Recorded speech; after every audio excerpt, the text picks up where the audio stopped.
Isang takip silim, ang babaeng ito ay natakot nang malapit na siyang atakihin ng goblin mukbang. Mabuti na lang at may isang lalaki na tumayo upang protektahan siya. Mula sa sandaling iyon, ang imahe nito ay malalim na nakaukit sa kanyang isipan. Isang umaga, isang babaeng may asul na buhok ang lumapit kay Losto at humiling na bumuo ng isang koponan kasama niya. Inakala ni Losto na nagkamali siya ng narinig at muling nagtanong upang makasiguro, ngunit kinumpirma ng babae na gusto niyang sumali. Nagpakilala siya bilang si Marcina, isang mandirigma, habang nilinaw ni Losto na isa siyang manggagamot. Nang sandaling iyon, may isa pang babae na sumugod dahil kilala na ng lahat si Losto. Dumating siya upang pigilan si Marcina. Ito ay si Amber, isang kawani ng sangay ng Mard Adventurers Guild. Tinanong ni Amber si Marcina kung kilala niya kung sino ang binata. Tapat na sumagot si Marcina na wala siyang alam. Kaya, ipinaliwanag ni Amber na si Losto ay kilala bilang isang walang kakayahan, isang manggagamot na gumagamit lamang ng pangunahing mahika sa pagbawi, ang uri na magagamit kahit ng mga bata, lalo na ang mga adventurer. Dati nang bahagi si Losto ng pangkat ng Divine Sword Inazuma, ngunit pinalayas. At simula noon, lagi na siyang tinatawag ng mga tao sa bayan na walang silbi at walang kakayahan.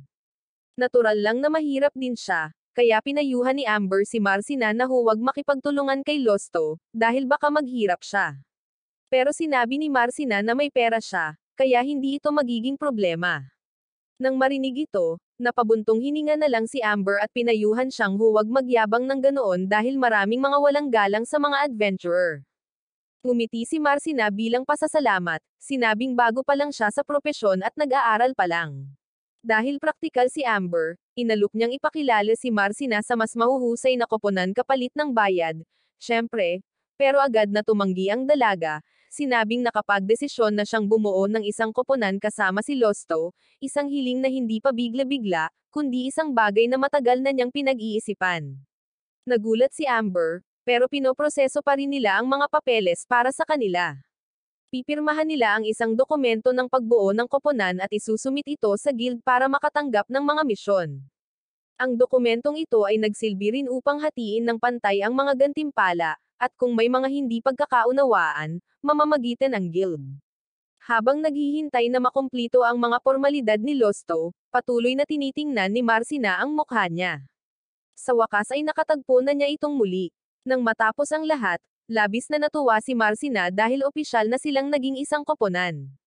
Pagkatapos, sinimulan nila ang kanilang unang paglalakbay patungo sa Martat Labyrinth, isang lugar kung saan wala pang nakakasakop sa pinakamalalim na antas, at walang nakakaalam kung anong uri ng halimaw ang tunay na boss ng labyrinth. Dahil bago pa lamang sa propesyon, umasa si Marcina kay Losto para sa lahat.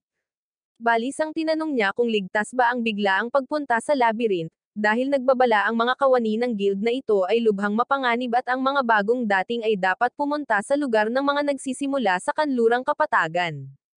Alam na alam ni Losto ang lugar na iyon at ipinaliwanag na dahil sa mahika na lumalabas mula sa labyrinth, maraming halimaw sa labas at ang kanlurang kapatagan ang pinakamadaling lugar ng pangangaso, kaya tinawag itong lugar ng mga nagsisimula. Gayunpaman, masyadong malawak ang lugar na iyon, kaya mahirap makahanap ng mga halimaw na makakalaban.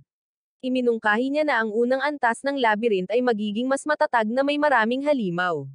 Kailangan lang nilang iwasan ang mas malalalim na antas. Narinig ito, lubos na nagtiwala si Marcina sa kanya at sumunod. Sa pasukan ng labyrinth, bilang isang mandirigma, iginiit ni Marcina na mauna upang protektahan ang kanyang kasamahan na healer. Pumayag si Losto na siya ang manguna. Sa unang pagpasok sa labyrinth, nakaramdam si Marcina ng kaba at pananabik. Nang makasalubong niya ang mahihinang halimaw, mabilis niya silang natalo lahat. Matapos mapaslang ang mga halimaw, naglaho ang mga ito, naiwan ang ilang mahiwagang bato, mga bagay na binibili ng guild bilang mga materyales.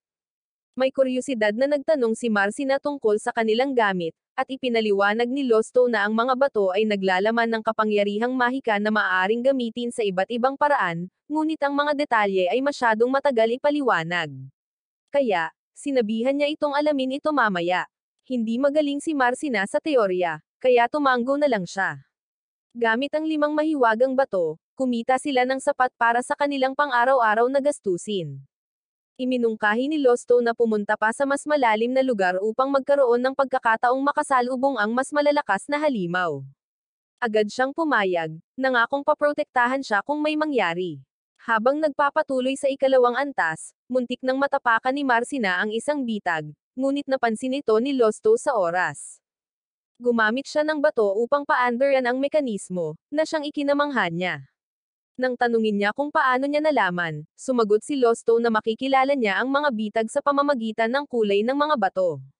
Idinagdag niya na para sa mga bagong adventurer, ang pagkahulog sa mga naturang bitag ay malamang na nakakasawi. Habang papasok sila ng mas malalim, hindi inaasahang nakatagpo nila ang isang orc, isang malakas at matipunong halimaw na ibang-iba sa mga ordinaryong halimaw. Sinabi ni Losto na may problema, at naisip ni Marcina na dapat silang bumalik, ngunit sinabi niya na sa pamamagitan ng mahusay na koordinasyon, matatalo pa rin nila ito. Nagulat, ngunit may tiwala, sinimulan niya ang gawain ng pag-atake muna. Lumaban siya ng buong tapang, ngunit ang katawan ng halimaw ay masyadong matigas, na parang bato ang bawat tinatamaan. Isang piraso mula sa sahig ang lumipad pataas at dumampi sa kanyang braso, dahilan para mawalan siya ng pokus. Muntik na siyang ma-corner sa pader nang biglang sumugod si Losto at nagbigay ng mabilis na atake. Ang sandaling iyon ay nagpaalala sa kanya ng bayaning nagligtas sa kanya ilang taon na ang nakalilipas. Ang taong iyon ay si Losto, at iyon ang dahilan kung bakit gusto niyang sumali sa kanyang koponan kahit nakinutya siya ng iba. Pagkatapos ng labanan, tinanong ni Losto kung nasugatan siya at pinagaling siya. Nagulat siya na kayang gawin ito ng isang walang kakayahang manggagamot. Sinabi lang niya na matagal na siyang walang silbi kaya kailangan niyang matutong alagaan ang kanyang sarili. Hindi na siya nagtanong pa. Habang nakatingin sa kamay nito na nagpapagaling sa kanya, si Marcina ay ngumiti na lamang ng masaya. Kasama sa kanilang mga samsam ang isang lilang batong mahika, na mas mahalaga. Tinanong ni Losto kung ano ang susunod nilang gagawin, at sinabi ni Marcina na masigla pa rin siya at gusto pang lumaban. Pinagbigyan niya ito, at nagpatuloy sila sa pangangaso ng mga halimaw hanggang hapon. Pagbalik nila dala ang isang tumpok ng mga batong mahika, natigilan si Amber. Bihira ang pagkatalo sa napakaraming halimaw sa loob ng kalahating araw. Nang mapansin niya ang lilang bato mula sa orc, pinagalitan ni Amber si Losto ng matindi dahil sa pagpasok niya sa labyrinth gayong sinabihan niya silang pumunta sa lugar ng mga nagsisimula. Ipinaliwanag ni Losto na ang halimaw ay umakyat sa itaas na palapag ng mag-isa, at kinumpirma ito ni Marcina. Kumalma si Amber, sinabing nangyari na ang mga katulad na insidente kamakailan. Tila nagkakaproblema ang labyrinth, at binalaan niya sila na maging mas maingat. Matapos ibenta ang mga batong mahika, kumita sila ng malaki. Nakatanggap din si Amber ng komisyon, na ikinatuwa niya. Ipinaliwanag ni Losto kay Marcina na ang mga kawani ng guild ay nakatanggap ng 1% ng mga batong mahika na kanilang binili. Nagulat si Marcina dahil ngayon lang siya kumita ng ganito kalaki. Nabanggit ni Amber na si Losto ay pinagsasamantalahan na noon, ngunit ngayong nakabuo na siya ng isang koponan kasama nito at ang pera ay pantay na hinati, mas malaki ang kinikita niya. Napagtanto ni Losto na siya ay minamaltrato ngunit ngumiti lamang siya, sinasabing nakaraan na at ngayon ay mayroon na siyang bagong kasamahan. Nakita ng nakatataas kay Amber na si Hansel si Losto kasama ang kanyang bagong miyembro at nagtanong tungkol dito. Ipinaliwanag niya na walang magpapahintulot kay Losto na sumali sa kanilang koponan.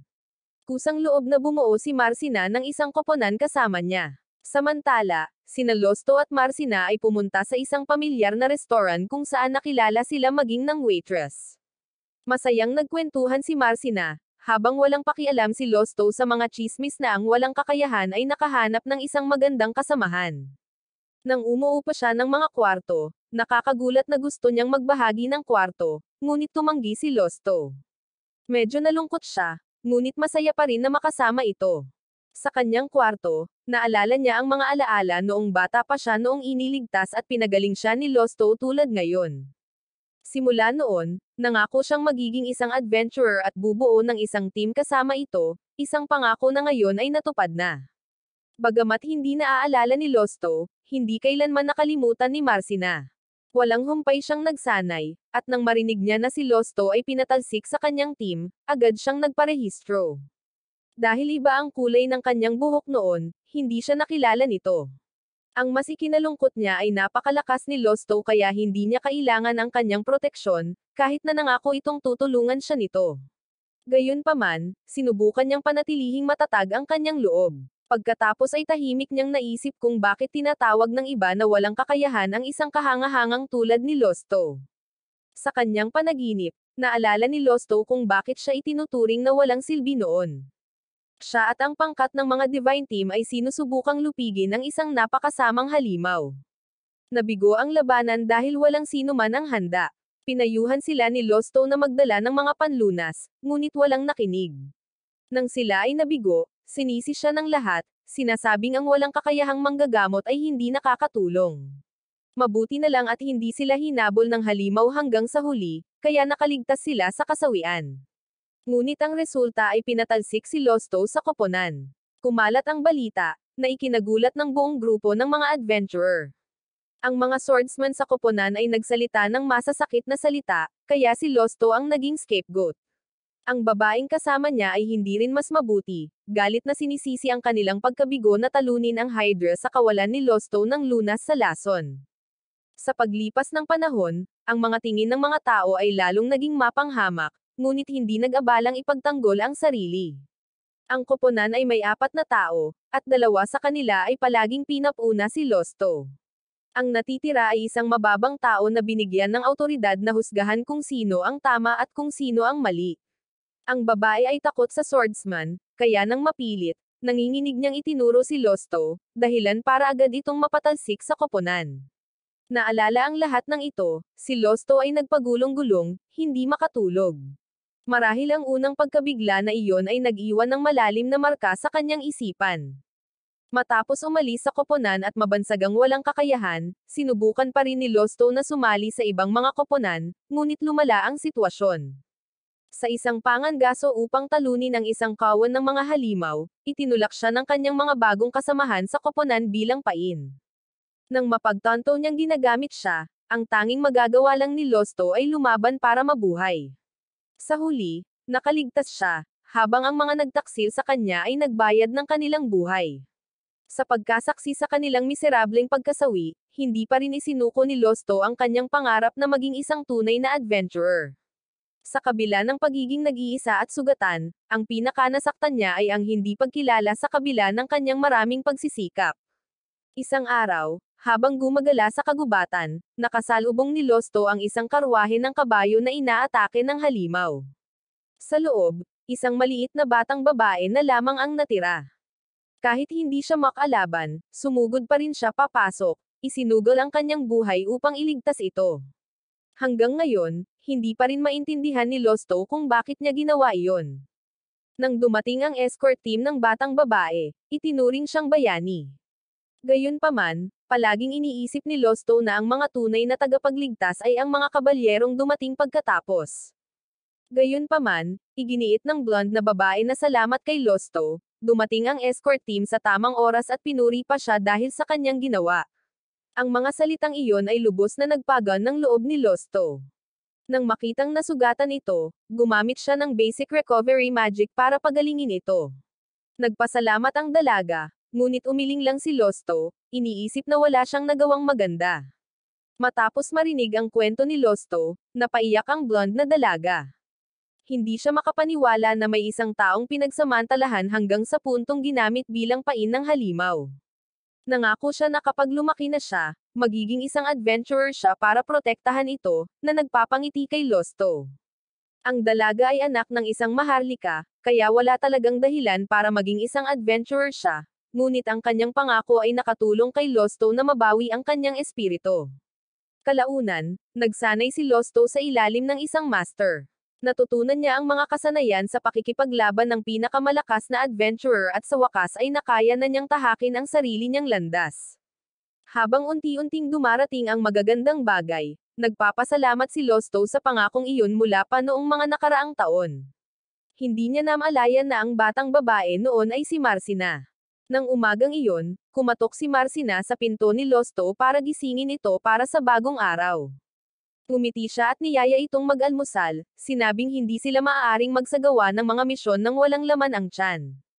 Pagkatapos kumain, bumalik sila sa labyrinth, planong pumunta ng mas malalim dahil ang mga kakayahan ni Marcina ay matatag na. Narating nila ang lugar ng teleportasyon kung saan umiiral ang mga sinaunang porma sayon ng mahika sa loob ng daan-daang taon. Ang mga porma sayon ng teleportasyon sa labyrinth ay sinasabing nilikha ng mga salamangkero ng tao upang matulungan ang mga susunod na henerasyon na mas maginhawang mag-explore.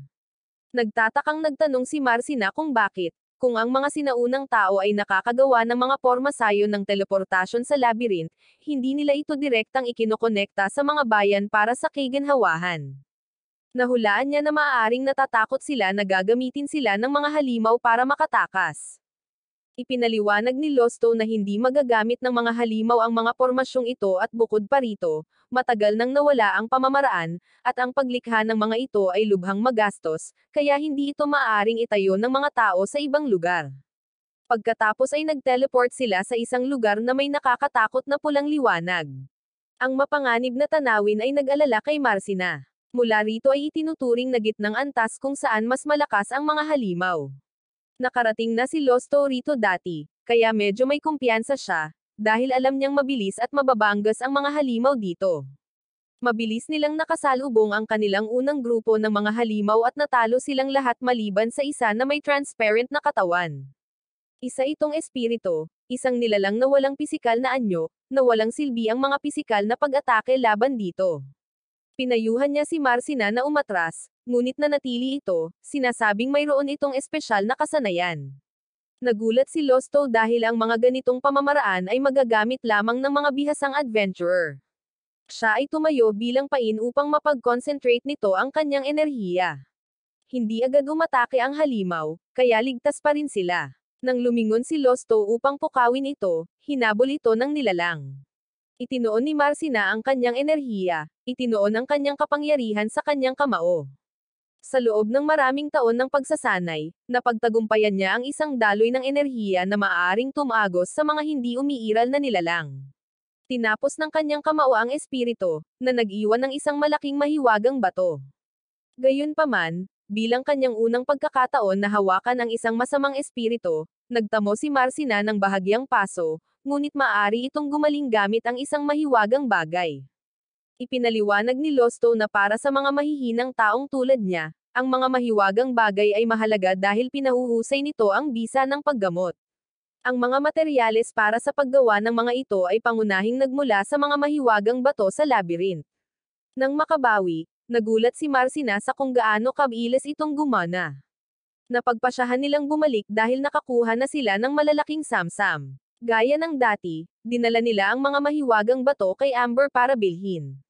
Tuwang-tuwa ang empleyado ng guild na makita silang nagdadala ng napakaraming mahahalagang bagay, at nakatanggap siya ng karagdagang komisyon, kaya hiniling niya na patuloy silang magtagumpay. Nang gabing iyon, parehong masaya sina Losto at Marcina sa pagbebenta ng mga mahiwagang bato sa mataas na presyo. Sa kanilang pagbabalik, nakasalubong nila ang ilang grupo ng mga adventurer na nagtatalo.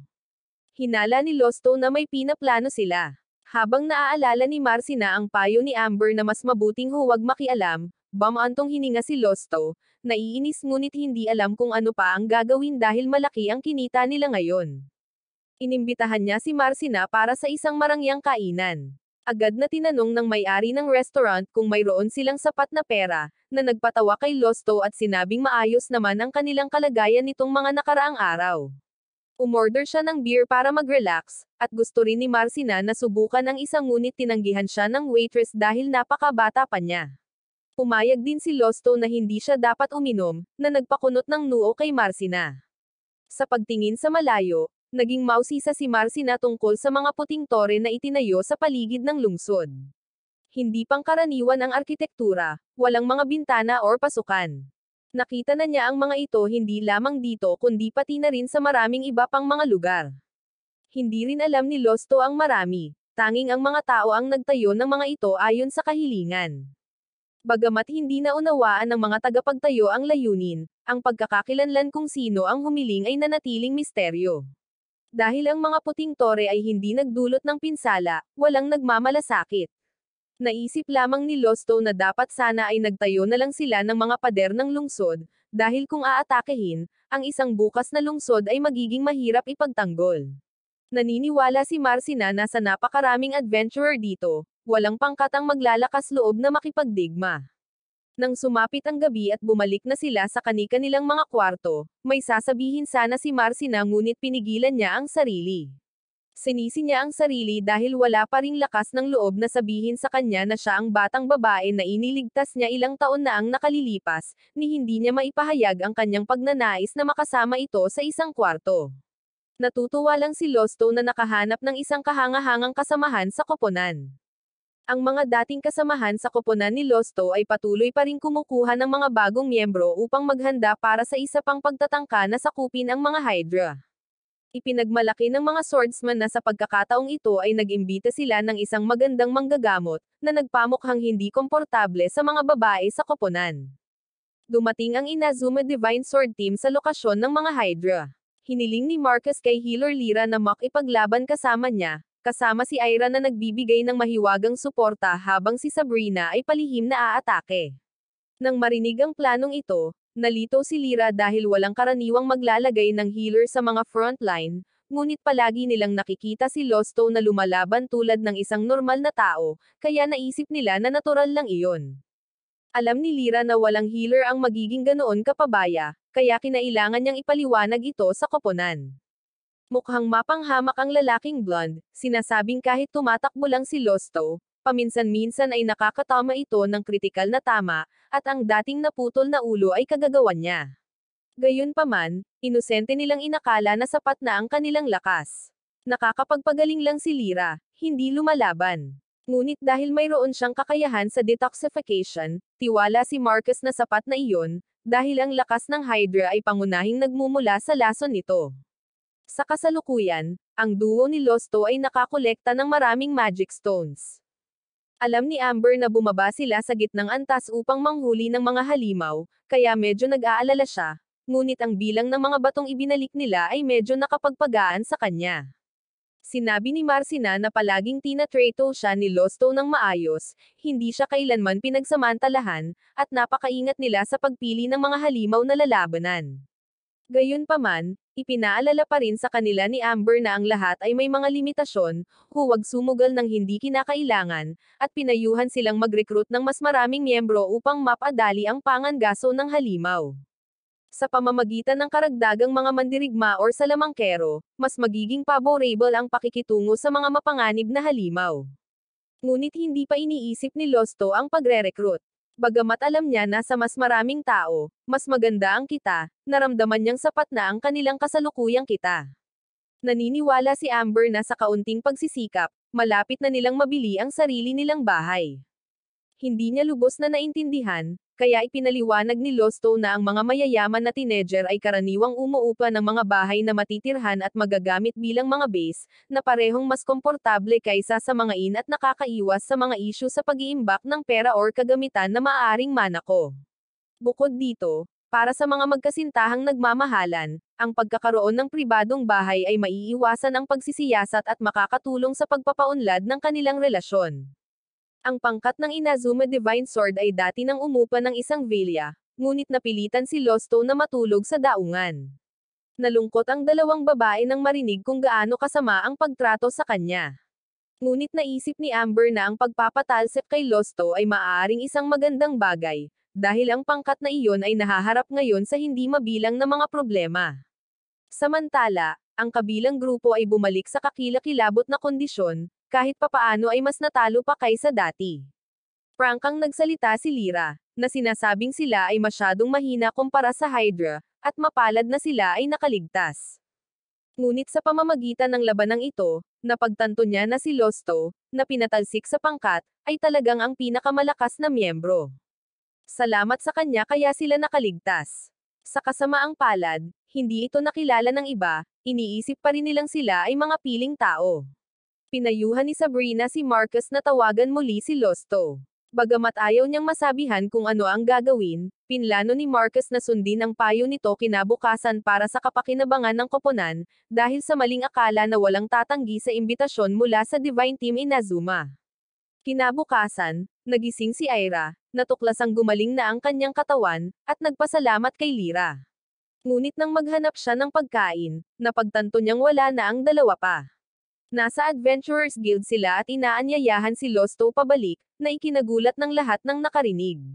Nang dumating si Marcina, sinabi ni Lyra sa kanya na binubuli ni Marcus si Losto, na agad niyang ikinagalit. Samantala, inakala pa rin ni Marcus na papayag si Losto, naniniwalang ang isang mahinang tulad niya ay hindi mabubuhay nang wala sila. Mayabang siyang nagsalita, na ikinagalit ni Marcina. Nalilito si Losto, hindi alam kung paano tatanggi ng hindi nakakasakit ng iba, na nagpaisip kay Marcus na nag-aalangan lang siya tungkol sa gantimpala. Kaya nag-alok siya ng mas mataas na sweldo, at pinapuna pa ang kanilang kasalukuyang manggagamot bilang walang silbi. Umiling lamang si Sabrina, hindi maintindihan ang ganoong kawalang isipan.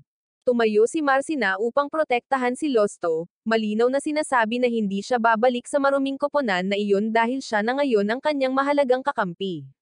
Nang sinubukan ni Marcus na apihin ang maliit na babae, hamarang si Losto upang pigilan siya, nagpapasalamat sa imbitasyon ngunit pinagtitibay na mayroon na siyang bagong kakampi. Nang marinig ito, nagalit si Marcus, inakusahan si Marcina ng pagsasamantala kay Losto at maling pag-angkin na pera lang ang habol nila ni Lyra.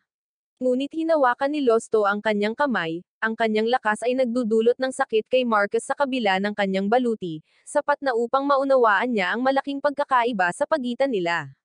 Nilinaw ni Losto na wala siyang kinamumuhian sa kahit sino sa koponan kahit na pinagsasamantalahan, ngunit kung may manggahas na saktan si Marcina, magbabayad sila ng halaga.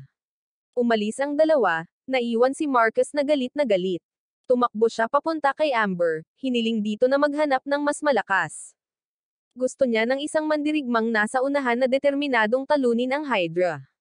Sa sandaling iyon, isang adventurer na nakasuot ng maskara sa mata ang lumapit, humihiling na sumali. Walang pakialam si Marcus sa kanilang pagkakakilanlan, gusto lamang niyang subukan ang kanilang lakas. Bilang resulta, ang kanyang sandata ay nabitawan pagkatapos lamang ng isang atake, na ikinagulat ng lahat. Bagamat pinayuhan ni Sabrina na huwag tanggapin ang misteryosong taong ito, sumang-ayon si Marcus, dahil kumakalat ang mga chismis tungkol sa kanilang paulit-ulit na pagkabigo. Tinawag ng lalaki ang kanyang sarili na Siegfried, ngunit malinaw na pekeng pangalan ito. Kinabukasan, habang nagpapalit ng damit si Marcina, nakarinig siya ng katok sa pinto. Si Losto ang nagpapaalam sa kanya na may mga bisita sila, sina Lyra at Ira. Pumunta ang dalawa upang humingi ng tawad sa mga nakaraang pangyayari. Tapat na sinabi ni Ira na wala siyang karapatang humingi ng tulong kay Losto, ngunit nagmakaawa pa rin sa kanya na sumama sa kanilang koponan upang talunin ang Hydra, dahil kumuha si Marcus ng isang malakas na mandirigma ngunit masyadong walang isip para bumili ng mga panlunas, na naglalagay sa panganib sa buong koponan. Pinayuhan din ni Lyra na kung wala si Losto, tiyak na masasawi sila, dahil nailigtas na niya silang lahat noon. Nagalit si Marcina, hindi maintindihan kung bakit gusto pa ring tulungan ni Ira ang talunan na iyon para lang mabayaran ang kanyang tungkulin bilang isang kasamahan sa koponan. Tinanong niya kung ano ang kahulugan ni Losto sa kanila at pinalayas nila ito. Bagamat alam niyang tinatrato siyang parang basura, umiyak si Ira, sinasabing natatakot siyang matanggal sa koponan at walang ibang tatanggap sa kanya, kaya kinailangan niya itong balewalain. Nang marinig ito, wala nang sinabi si Marcina, hinayaan na lang si Losto na magdesisyon. Sa wakas, pinatawad niya sila, sinabing wala siyang kinikimkim na sama ng loob laban sa sinuman at dapat iwanan ang nakaraan, ngunit hindi na siya maaaring sumama muli sa koponan. Nagdala ng pagkain ang may-ari ng restaurant, na nagpagal ng loob. Bagamat malungkot, nagpapasalamat si Ira na naimbitahan siyang kumain. Pagkatapos, nag-isip si Marcina kung paano siya mapapaalis sa pangkat na iyon, ngunit bamaantong hininga lamang si Lyra, sinasabing kung may paraan, hindi sana sila pumunta rito. Malumanay na ipinaalala sa kanya ni Losto na mag-ingat dahil baka siya ang susunod na pagsamantalahan.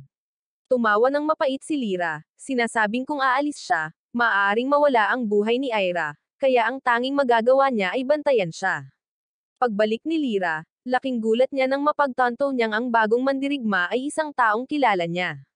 Nang makaalis ang lahat, tahimik siyang nagtanong, at si Siegfried pala iyon, nagkunwaring hindi siya kilala, kaya naman pinagalitan niya ito. Napansin niyang ginagamit nito ang espada ni Ronald at direktang tinanong kung ninakaw niya ito, at sumagot ito na ipinasa ito ng kanyang master. Matapos ang mahinang pagtatangkang ito sa pagbabalat kayo, naging malinaw ang lahat, ngunit ayaw itong gawing malaking isyu ni Lyra, hinayaan na lamang niya itong gawin ang gusto niya. Ipinagpatuloy ni na Marcina at Losto ang kanilang paglalakbay upang puksain ang mga halimaw. Gamit ang kanilang kasalukuyang mga kakayahan, ang pagtalo sa mga ordinaryong halimaw ay naging napakadali, hanggang sa puntong ilang atake na lang ang kailangan ni Marcina para matapos sila. Mabilis siyang umusad, mabilis na nakaharap ang tatlong orc ng sabay-sabay nang walang kahirap-hirap. Iminungkahi ni Losto na magpahinga, ngunit tumanggi si Marcina, sinabing kaka-warm up lang nila, at kung pagod siya, iyon ay dahil lamang sa gutom siya. Naupo sila at inilabas ang kanilang pagkain. Nakakagulat, may dala si Marcina na isang malaking bag na puno ng masasarap na putahe. Ang dahilan ay kahapon, walang kinain si Ira, kaya hiniling ng babae sa restaurant kay Marcina na kumain din para sa kanya. Ang pagkain ay bahagyang naibenta, bahagyang naibigay, kaya napakamura nito. Habang kumakain, ikinwento sa kanya ni Losto ang tungkol sa Hydra, isang espesyal na halimaw na nababalutan ng matitigas na kaliskis at malalakas na kalamnan, mahirap saktan ng pisikal na atake or mahika. Hindi ito masasawi hanggat may natitira pang isang ulo, kaya halos imposibleng mapaslang ng mga karaniwang adventurer. Nang marinig ito, mas nag-alala si Marcina tungkol sa Divine Team Inazuma, dahil ang Hydra ay hindi lamang may nakakatakot na pisikal na lakas kundi nagbubuga rin ng lason, na mas nakakatakot pa. Bagamat sinaliksik na ang mga antidote at ibinebenta kahit saan, masyadong mahal ang mga ito. Kaya ang mga koponan tulad ng Divine Sword ay karaniwang naghahanap ng mga manggagamot na may kakayahan sa detoxification, hindi kasing epektibo ng gamot ngunit kapaki-pakinabang pa rin. Naniniwala si Losto na magiging maayos ang mga ito dahil si Marcus, sa kabila ng kanyang kayabangan, ay napakahusay sa paggamit ng espada, at hanggat pinapanatili niya ang kanyang pagganap at hindi minamaliit ang kanyang kalaban, maaasahan siya. Ganoon din si Sabrina, na may pinakamataas na bilis at reflexes. Kahit na maraming ulo, nahihirapan pa rin ang Hydra na pigilan siya. Dahil sa sobrang papuri ni Losto sa iba, nagpakita ng senyales ng selos si Marcina. Ngumiti lang si Losto, sinasabing nagsasabi lang siya ng totoo. Kalaunan, gusto ni Marcina na galugarin ang ibang lugar dahil nakakabagot na ang pakikipaglaban sa mga halimaw sa iisang lugar. Kaya pumayag si Losto, at iminungkahing lumabas sila para maghanap ng mas malalakas na halimaw na hominin. Ang pangkat ng Divine Team Inazuma ay nakikipaglaban sa Hydra. Sumugod sina Marcus at Sabrina, parehong pamilyar sa mga galaw ng halimaw. Gaya ng sinabi ni Losto, kaya paring hiwain ng blonding si Marcus ang matigas na kaliskis ng Hydra, at gaanan ring kahanga-hanga si Siegfried, madali niya itong nasugatan. Malapit nang hiwain ang ulo, biglang tumigil si Siegfried, na ikanalito ni Marcus. Nang tanungin, ipinaliwanag niya na ayaw niyang nakawin ang mga nagawa ng iba, para lamang magbigay ng suporta. Nang marinig ito, tumanggo si Marcus, ayaw ring magmukhang mahina. Napabuntong hininga na lang si Lyra, nakita si Siegfried na umaatake ng paarap habang iniisip ni Sabrina na bahagi ito ng kanyang alindog. Matapos pagalingin si Marcus, sumali si Lyra sa labanan, gamit ang kanyang liksi upang akitin ang Hydra, na lumilikha ng mga pagkakataon para sa dalawang swordsman na sumalakay. Unti-unting hamina ang lakas ng Hydra, bumagal ang paggalaw nito, at naisip ni Lyra na kung magpapatuloy sila, baka manalo sila. Bagamat hindi gaanong epektibo ang mahika, ang mga bolang apoy ni Arya ay nagdulot pa rin ng ilang pinsala. Bigla, ginamit ng Hydra ang buntot nito upang basagin ang isang malaking bato, kung saan ang mga piraso ay tumama kay Arya at nawalan siya ng malay. Nang mawala ang kanilang suporta sa likuran, agad na bumaliktad ang sitwasyon ng labanan. Mabilis na hinigop ng Hydra ang mana mula sa katawan ni Arya, pagkatapos ay naglabas ng isang nakakatakot na itim na hingal. Natigilan si Marcus, hindi maintindihan ang nangyayari, habang ipinaliwanag ni Lyra ng may gulat na ang Hydra ay umuusbong gamit ang enerhiya ng takot na nakapalibot dito, isang napakabihirang kababalaghan na nangyayari lamang sa malalalim na antas ng labyrinth. Muling binuhay ng halimaw ang dalawang pugot na ulo nito, ang lakas nito ay damobel or higit pa. Agad niyang sinabihan si Lyra na alagaan si Arya habang pinipigilan niya ang halimaw para maka-atres ang lahat. Ngunit tumanggi si Marcus, sumugod upang tapusin ito, ngunit nabasag ang kanyang sandata laban sa mga kaliskis ng Hydra, na ngayon ay kasing tigas ng diamond. Sa kritikal na sandaling iyon, nagpakita ang isang kislap ng liwanag ng espada. Dumating na sina Losto at Marcina. Sinuntok ni Marcina ang Hydra na nagpatigil-tigil, habang nahuli ni Losto ang naghihingalong si Marcus.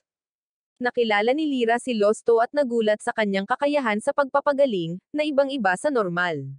Agad siyang humingi ng kooperasyon, sinabing kailangan muna nilang iligtas si Arya dahil hindi sapat ang mahika ni Lyra.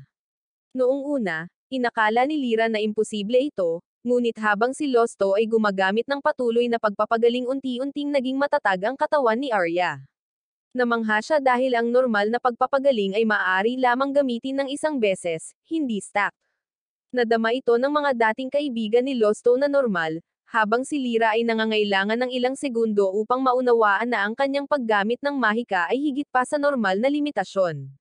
Nagsimula siyang magtaka kung sino talaga si Losto para makagawa ng isang bagay na hindi makatwiran.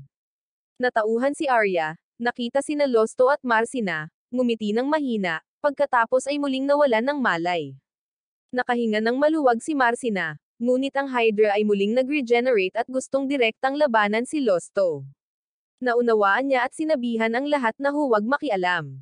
Sinuri ni Lyra na pagkatapos mag-evolve, ang Hydra ay nagkaroon ng katalinuhan at nakakaintindi ng wika ng tao.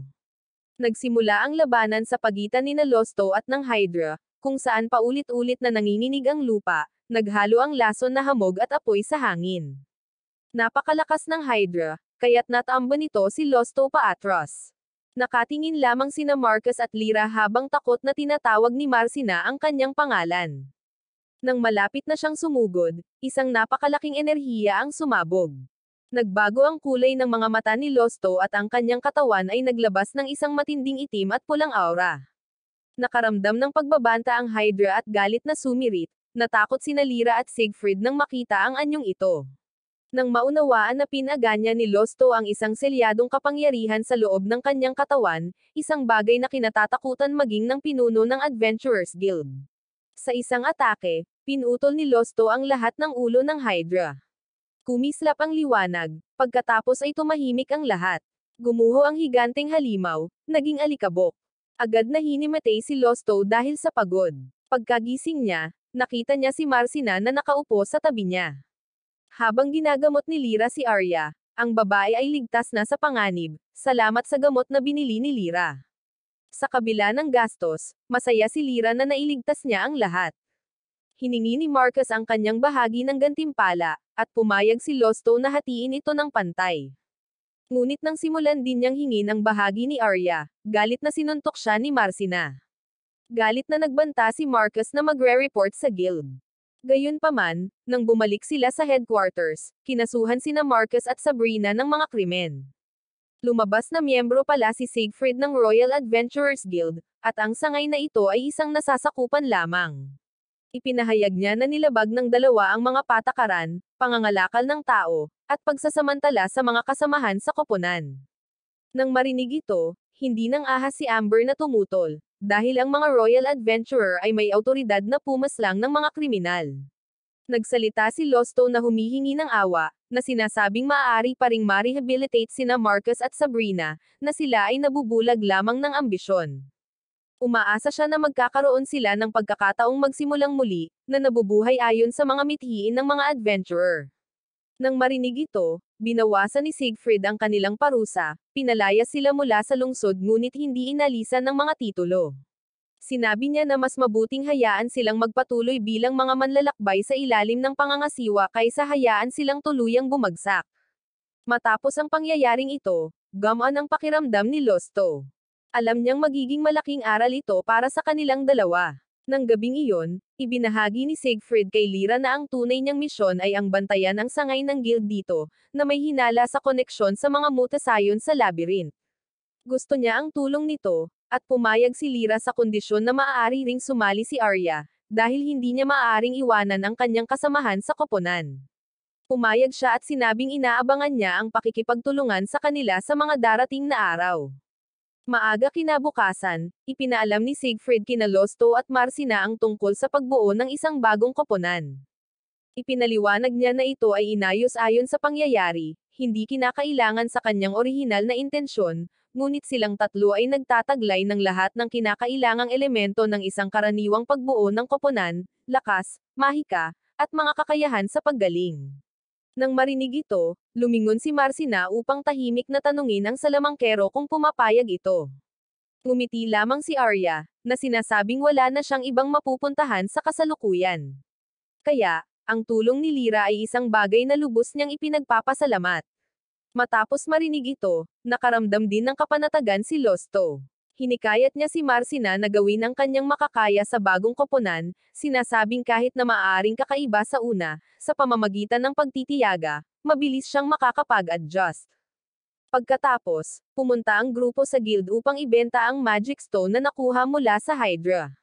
Dahil sa lahat ng mga pangyayari noong nakaraang araw, wala pa silang oras para gawin ito. Nagkataon, iminungkahi ni Losto na subukan ni Marcina ang ilang partikular na misyon, na ipinaliwanag na ang pagiging isang adventurer ay hindi lamang tungkol sa pangangaso ng mga halimaw, kundi pati na rin ang hindi mabilang na iba pang mga trabaho na nakatulong sa kanila na magsanay at kumita. Nakinig si Marcina, nagulat na makita si Losto na nagmamalasakit sa kanyang kinabukasan ng ganito. Bago pa siya makasagot, lumapit ito upang asarin siya, na ikinamulan niya. Mabilis niyang binago ang usapan at hinayla palayo si Losto, nag-aalala na baka malapit nang magsara ang guild. Pagpasok nila, pareho nilang napagtanto na lahat ng mata ay nasa kanila. Nahulaan ni Losto na kumalat na ang balita tungkol sa kanya na nag-iisa na natalo ang Hydra. Dahil dito, binalaan niya si Marcina na mag-ingat dahil maaaring may nakatingin sa kanilang mahalagang Magic Stone. Totoo nga, hindi nagtagal, isang grupo ng mga adventurer ang lumapit sa kanila. Gusto ng kanilang pinuno na makipag-usap ng privado kay Losto. Bagamat medyo maingat, pumayag si Losto. Yumuko ang lalaki at humingi ng tawad para sa nakaraan. Nang sitahin ni Marcus si Losto at hindi na ito nang ahas na magsalita, sinisi niya ang sarili sa pagiging duwag, ginamit ang mga panloob na gawain ng koponan bilang dahilan upang baliwalain ang sitwasyon, na naging dahilan upang magkaroon ng masamang reputasyon si Losto sa loob ng maraming taon. Matapos marinig ito, nagalit si Marcina, pinagalitan siya at sinabing kung tunay siyang nagsisisi, dapat siyang lumuhad at humingi ng tawad sa loob ng 3 araw at gabi. Mabilis siyang pinigilan ni Losto, natatakot na baka samobra siya at magkaroon ng masamang reputasyon. Pagkatapos ay kumalma ang pag-uusap. Sinabi ni Losto na kahit natalo niya ang Hydra, isa pa rin siyang taong walang kakayahan na hindi maaaring gumamit ng recovery magic tulad ng iba at umaasa na patuloy siyang tatawagan ng mga tao ng ganoon. Tumawa ang isa pang lalaki, nakipagkamay kay Losto, at nangakong kung may anumang problema, maaaring lumapit si Losto sa kanya. Natapos ang pag-uusap sa isang maginhawang kapaligiran. Nang dalhin nila ang mahiwagang bato kay Amber para sa inspection, halos himatayan siya sa gulat. Ang dala nila ay hindi isang ordinaryong bato, kundi isang mahiwagang bato mula sa isang Hydra na nag-evolve, na napakabihira kaya ang halaga nito ay 10 beses kaysa sa isang normal. Ipinaliwanag niya na para mag-evolve, ang mga halimaw ay kailangang sumipsip ng napakalaking dami ng mahiwagang kapangyarihan, isang bagay na karaniwang nangyayari lamang sa malalalim na antas ng labyrinth. Gayunpaman, ang Hydra ay nag-mutate na mismo sa ibabaw, na isang bagay na lubhang hindi pangkaraniwan. Sumang-ayon si Losto, dahil pakiramdam niya ay may kainahinala sa pangyayaring ito. Kinumpirma ni Amber na kamakailan lamang, maraming kakaibang mutasayon sa labyrinth, na nagpapahinala sa kanya na may nagbabago sa mahiwagang istruktura. Gayunpaman, ang kanyang awtoridad ay hindi sapat upang mag-imbestiga. Agad na nagtanong si Marcina kung bakit hindi kumikilos ang guild sa ganitong sitwasyon. Iminungkahi ni Losto na humingi sila ng pahintulot na bumuo ng isang investigation team upang siyasatin ang dahilan. Nang sandaling iyon, lumapit si Hansel, ang manager, at tinanong kung ano ang nangyayari. Matapos marinig ang ulat, ngumisi lang siya, sinasabing normal lang ang pagpapakita ng malalakas na halimaw at hindi malayang pakialaman ng guild ang mga ganitong walang silbing bagay. Tumutol si Losto, at ikinakatwiran na kung hindi papansinin, mapapahamak ang ibang mga adventurer. Ngunit malamig na sumagot si Hansel na ang mga pipili ng props yung ito ay dapat tanggapin ang mga panganib. Kung natatakot sila, dapat nilang lisanin ang bayang ito. Nang makita ang ganitong saloobin, nagalit si Marcina, ngunit pinayuhan siya ni Losto na hayaan na lang ito. Bamantong hininga si Amber, ipinaliwanag na si Hansel ay isang perpeksyonista kaya't naging diktador siya, at lahat ng nasa ilalim niya ay natatakot. Nabanggit din niya na ang pinuno ng sangay ng guild ay tumanda at nanghihina na, kaya ang lahat ng kapangyarihang administratibo ay hawak ni Hansel. Isinantabi ang hindi kanais-nais na bagay, nagtanong si Losto tungkol sa mga misyon na maaaring ibigay. Nagpakita si Amber ng isang makapal na tumpok ng mga papeles ng misyon. Pumili si Marcina ng ilan ng random, ngunit pawang mga simpleng gawain lamang ang mga ito, dahilan para pamitik ang noo ni Amber, na nagpapaalala sa kanya na gagawin ng mga tao ang lahat para sa pera. Sa wakas, nakahanap sila ng isang misyon na may kaugnayan sa Fire Phoenix, isang halimaw na nagpapakita sa gitnang antas ng labyrinth na humahadlang sa teleportasyon. Napakalaki ng gantimpala, ngunit gayon din ang mga panganib. Binalaan sila ni Amber, na sinasabing ang misyong ito ay nangangailangan ng isang pangkat ng mga swordsman, mage, at healer na may area of effect recovery. Gayunpaman, ang mismong kahilingang ito ang nagbigay kay Losto ng ideya. Iminungkahi niya ang pakikipagtulungan sa pangkat ni Siegfried upang harapin ang hamong ito ng sama-sama. Pagbalik, sinabi ni Losto sa grupo ang tungkol sa kanyang plano.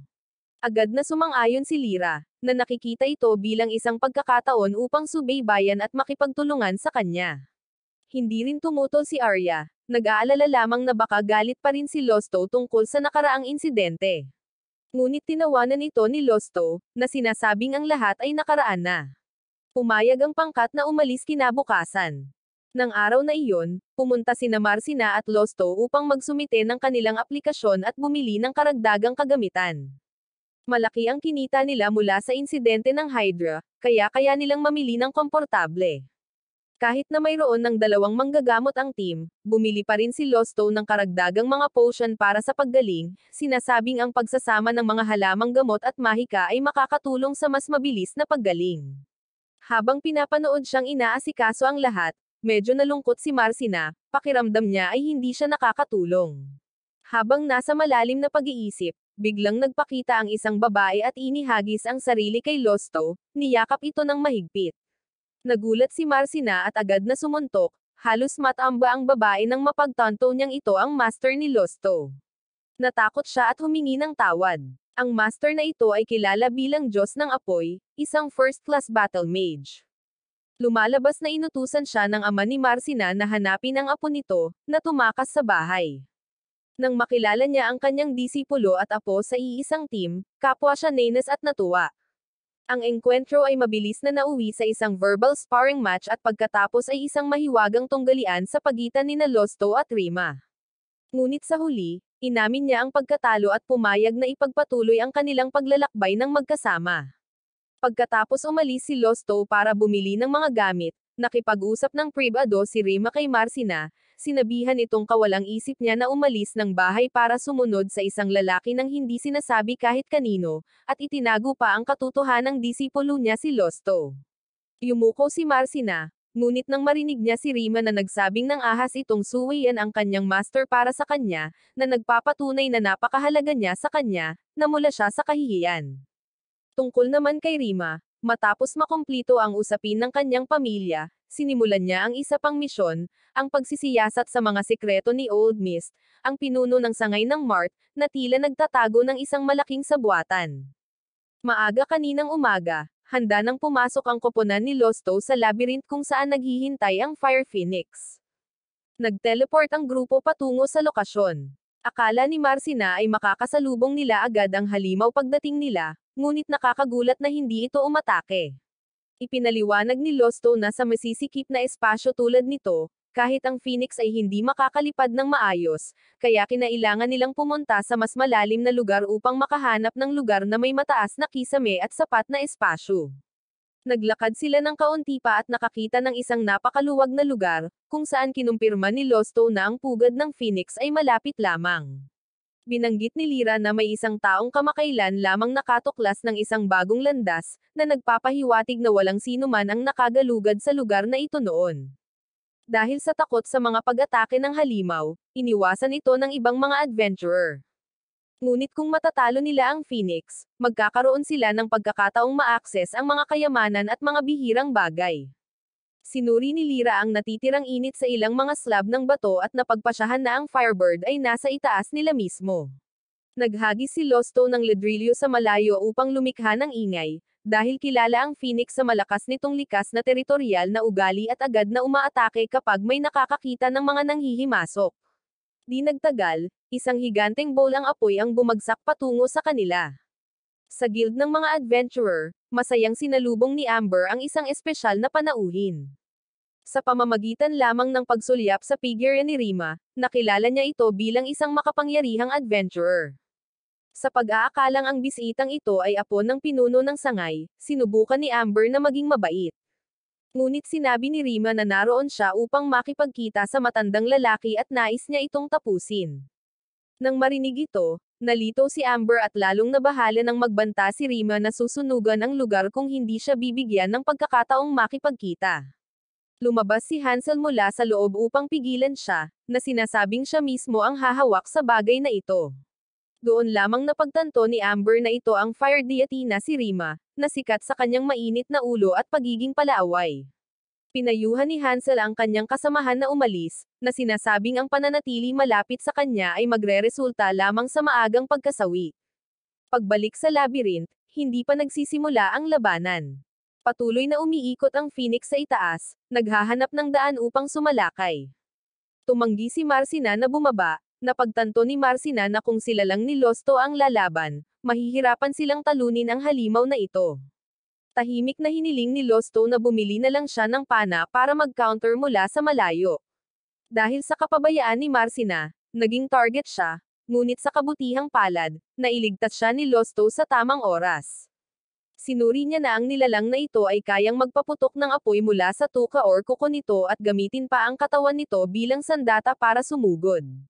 Matapos malinaw na sabihin ni Rima ang dahilan ng kanyang pagpunta, nalaman niya na may iba pang nagulat din ng mga abnormal na penomeno sa labyrinth. Nanatili ang kanyang walang pakialam na saloobin, na sinasabing mga bihirang pangyayari lamang ang mga ito. Napansin ni Rima na karamihan sa mga adventurer dito ay may mga hindi magandang karakter, kaya nahulaan niya na ipinatawag sila ng pinuno ng sangay. Nagpanggap si Hansel na walang alam tungkol dito. Lalong naghinala si Rima dahil hindi pa siya nakakita ng mga puting haligi na nagpapakita sa labyrinth noong mga taon ng kanyang pagiging aktibo. Ikinatuwiran ni Hansel na walang kinalaman ang mga iyon sa guild at tinanong kung ano ang batayan ni Rima sa kanyang mga hinala. Sumagot lang siya na napakaganda ng kanyang intuition.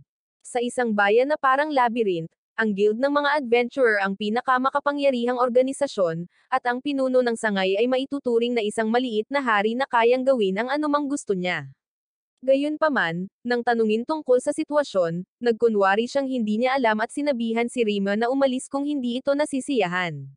Nang mapagtanto ni Rima na may itinatago ang kanyang kalaban, nakumbinsi ang guild na naghahanda para sa isang mapanganib na pangyayari. Nahulaan niya na sinasadya nilang imbitahan ang mga rogue upang magsilbing sakripisyo ng sumiklab ang kaguluhan. Nagpupumiglas pa rin ang grupo ni Losto. Dahil sa tumataas na temperatura, naninipais ang hangin. Kung magpapatuloy ito, mawawalan sila ng saysay na umatras. Marahil ay nakilala ng halimaw ang lakas ng grupo at piniling pahirapan sila kaysa sa walang ingat na pagsalakay. Nagulat si Marcina na ang mga halimaw ay madiskarteng nakakaisip din. Tinanong ni Losto si Arya kung mayroon siyang anumang malalakas na long-range water spell, gusto niyang ay target niya ang mga pakpak para mapilitan itong bumaba. Gayunpaman, ang pagcast ng isang malakas na spell ay nangangailangan ng mahabang oras ng pag-enchant, na ikinabahala ni Arya. Nangako ang dalawang lalaki na paprotektahan siya hanggang sa huli. Hinikayat din siya ni Lyra at Marcina, ipinaalala sa kanya na ang pangkat na ito ay ibang-iba sa pangkat ng Divine Team noon. Nang marinig ito, naging mas kalmado si Arya.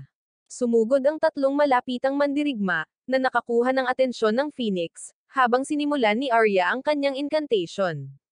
Nang makumplito ang spell, isang higanteng palaso ng tubig ang tumama sa pakpak ng Firebird, na naging dahilan upang ito ay madapa at matamba. Agad na sumalakay sina Losto at Siegfried, ngunit mabilis na nakabawi ang Phoenix sa balanse nito. Sa Adventurers Guild, nagpatuloy sa pagtatalo sina Rima at Hansel tungkol sa kaguluhan sa labyrinth. Naniniwala siya na ang patuloy na mga mutasayon ng halimaw ay malinaw na senyales ng isang malaking krisis. Naipon ang mahiwagang kapangyarihan sa bayan. Sa labyrinth, biglang lumakas ang lakas ng Phoenix. Nagbago ang katawan nito at ang mga apoy sa paligid nito ay naging nakakasawi na apoy. Pakiramdam ni Marcina ay may mali, dahil nakatagpo sila ng dalawang mutated na nilalang sa loob lamang ng ilang araw. Nanginginig sa takot si Arya, natatakot na papalapit ang kasawian. Naunawaan ni Lyra na kung hihigupan ng halimaw ang takot ni Arya, mas lalakas pa ito. Nakatuon na ngayon ang Phoenix kay Arya at sumugod ng diretsyo sa kanya. Nakatayo siyang nanigas, hindi makagalaw dahil sa takot. Tinutupad ang kanyang pangako, agad siyang pinrotektahan ni Losto, hiniwa ang bowl ang apoy sa kalahati gamit ang kanyang mahiwagang espada. Muntik na siyang mawalan ng balanse dahil sa matinding init. Sumigaw siya na hindi niya hahayaang masaktan ang kanyang mga kasamahan sa koponan at hinimok si Arya na tumayo at muling gumamit ng kanyang spell. Ay nalalaya ni Lyra mula sa likuran, tinulungan si Arya na unti-unting mabawi ang kanyang kahinahunan. Pumikit ang maliit na babae, nakatuon sa kanyang mahika sa tubig, humihingi ng kaunting oras sa lahat. Samantala, umalis si Rima sa guild, determinadong suriin ang sitwasyon mismo. Natuklasan niya na ang mga puting haligi sa labyrinth ay hindi masusunog kahit na malantad sa apoy, na lalong nagpapatunay na tama ang kanyang intuition. Nagpatuloy ang labanan sa ibaba. Nang sumibad pababa ang Phoenix, mas malakas na sumuntok si Marcina ngunit nasunog ng husto dahil sa matinding temperatura. Pamuesto si Losto, umatake gamit ang kanyang espada, ngunit natunaw ang talam. Sa sandaling iyon, natapos ni Arya ang kanyang spell, na lumikha ng isang higanteng palaso ng yelo na direktang tumama sa halimaw. Nakatayo si Lyra sa likuran, patuloy na nagpapanumbalik ng enerhiya sa kanyang kapatid. Pinilit ng palaso ng yelo ang Phoenix na ibaba ang taas nito, na lumikha ng pagkakataon. Tinipon ni Marcina ang lahat ng kanyang lakas upang tumalon ng mataas, sinipa ang ulo ng halimaw, na naging dahilan upang mawalan ito ng balanse. Agad na itinulak ni Losto ang kanyang espada pababa, tinusok ang ulo nito. Naapula ang apoy, at naging alikabok ang Phoenix. Hindi makapaniwala si Arya na nanalo sila. Matapos makaharap ang mga mutated na nilalang ng 2 beses at nakaligtas sa parehong pagkakataon, napaiyak siya sa emosyon. Pinalakas ng lahat ang kanyang loob, na sinasabing salamat sa kanyang mahika kaya sila nanalo. Ang mahiwagang batong iniwan ng halimaw ay hindi pangkaraniwang malaki at maliwanag, tiyak na sulit sa mataas na presyo. Pagbalik nila sa bayan, hindi na kinailangang dalhin ni Losto ang lahat ng kapangyarihan gaya ng dati, kaya hindi siya nahulog sa isang malademonyo na estado. Nanatiling mausisa sina Lyra at Siegfried tungkol sa fenomenong ito, nais nilang manatili kasama niya upang matuto ng higit pa. Kinagabihan, pumunta ang grupo sa restoran at nagkataong nakita muli si Master Rima. Nagulat ang dalawang adventurer na alam niyang kakahuli lang nila ng Phoenix. Lumabas na tinanong ni Rima si Amber, at sa pamamagitan lamang ng paghahagis sa kanya ng ilang baryang pilak, isiniwalat ng babae ang lahat ng impormasyon. Nang makita silang ligtas na nakabalik, agad na nahulaan ni Rima na nagtagumpay sila at hiniling na bigyan nila siya ng pagkain. Sa kabila ng pagkakaroon ng pera mula sa pagbebenta ng mahiwagang bato, umorder pa rin ang grupo ng mga pinakamurang putahe. Hindi pa nakakakain ng ganitong pagkain si Marcina noon, ngunit pinuri ito bilang masarap, na nagpapatawa kay Rima at nagsasabi na kahit ang mga mamahaling pagkain ay nagiging nakakabagot kapag kinakain ng madalas, habang ang lasa ng karaniwang pagkain ay mas hindi malilimutan. Si Marcina ay anak talaga ng isang konde. Isiniwalat ito ni Rima nang walang itinatago, nais lamang niyang maunawaan ng talunan na disipulong iyon kung sino talaga ang babaeng katabi niya.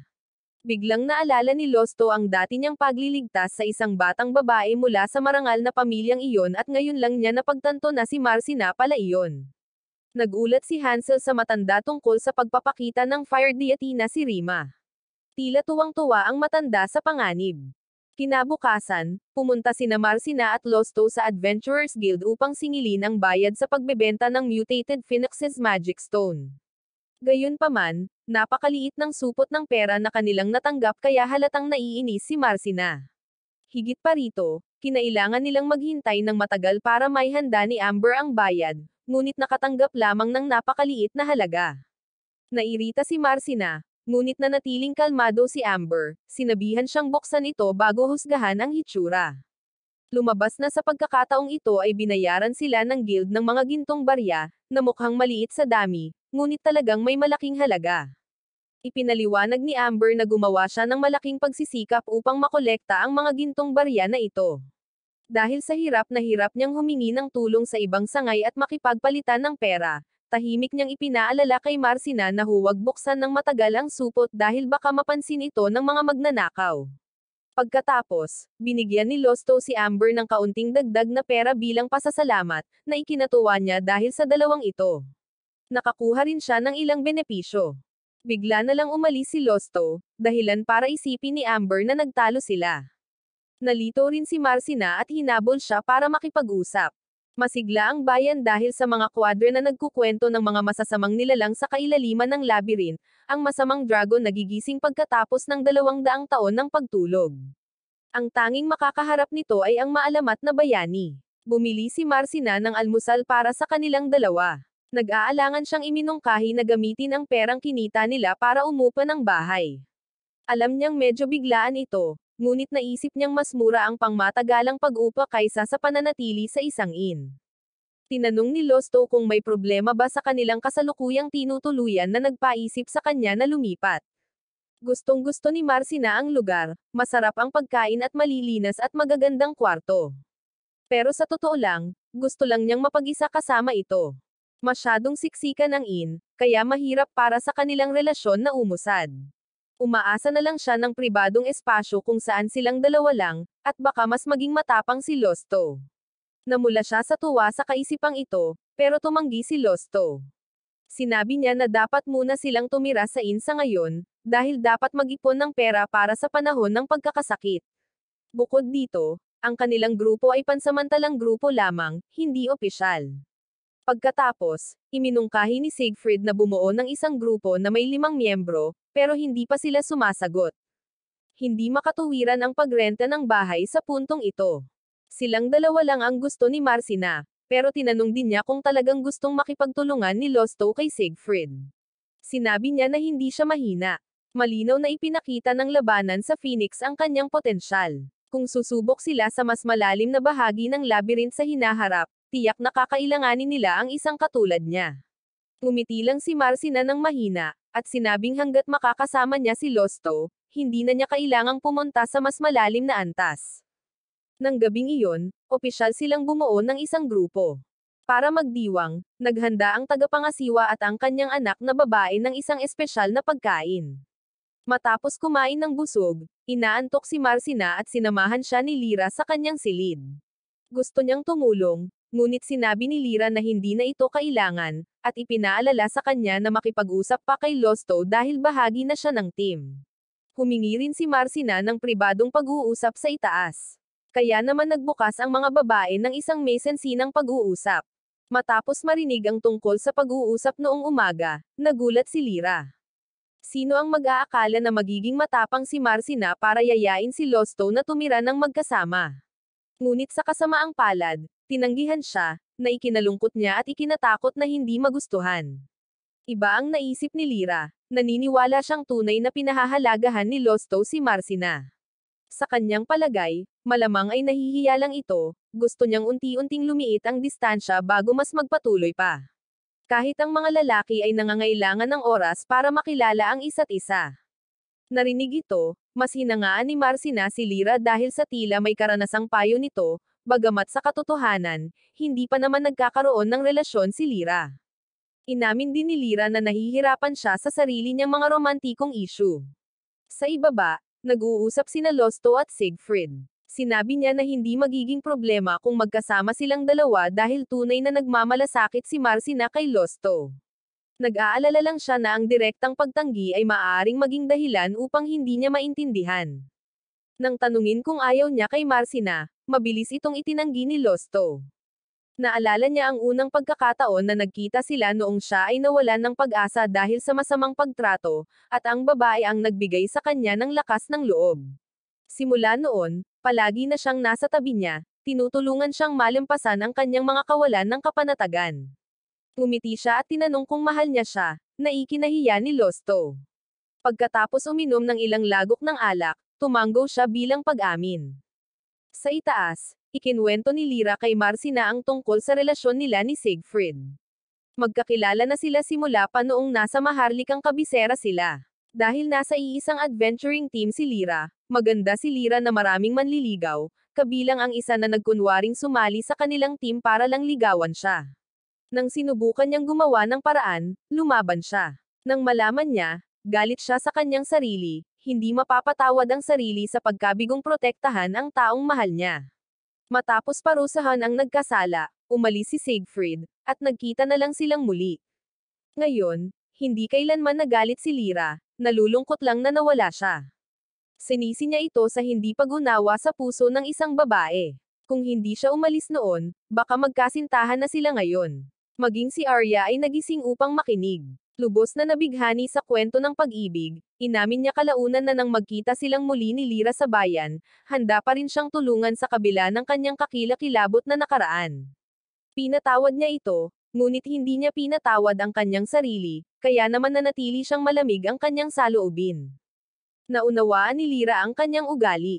Dahil alam niyang may progreso na ito, ang tatlong babae ay nagbuntong hininga pagkatapos marinig ito. Nagtaka si Marcina kung bakit tinanggihan ni Losto ang kanyang imbitasyon. Sinabi ni Lyra na mayroon siyang sariling mga dahilan. Doon din, nagpakita ang taong may hawak ng sagot.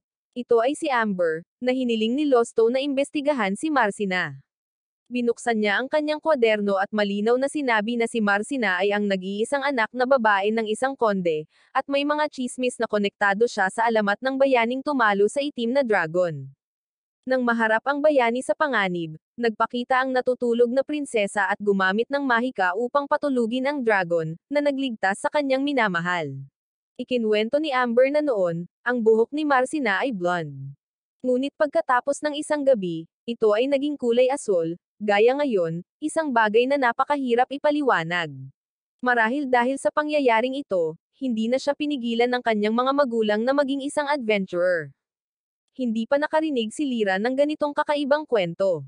Pinuri ni Arya ang kanyang buhok habang si Losto ay lalong naging mausisa, kaya naman umupo siya ng isang tao upang mag-imbestiga. Hindi alam ni Amber ang tunay na dahilan, ngunit naisip niya na maaaring ito ay dahil sa isang bagay na espesyal, marahil ay may kaugnayan pa sa buhay ng babae, kaya naman pinagbigyan ng kanyang pamilya ang bawat hiling niya.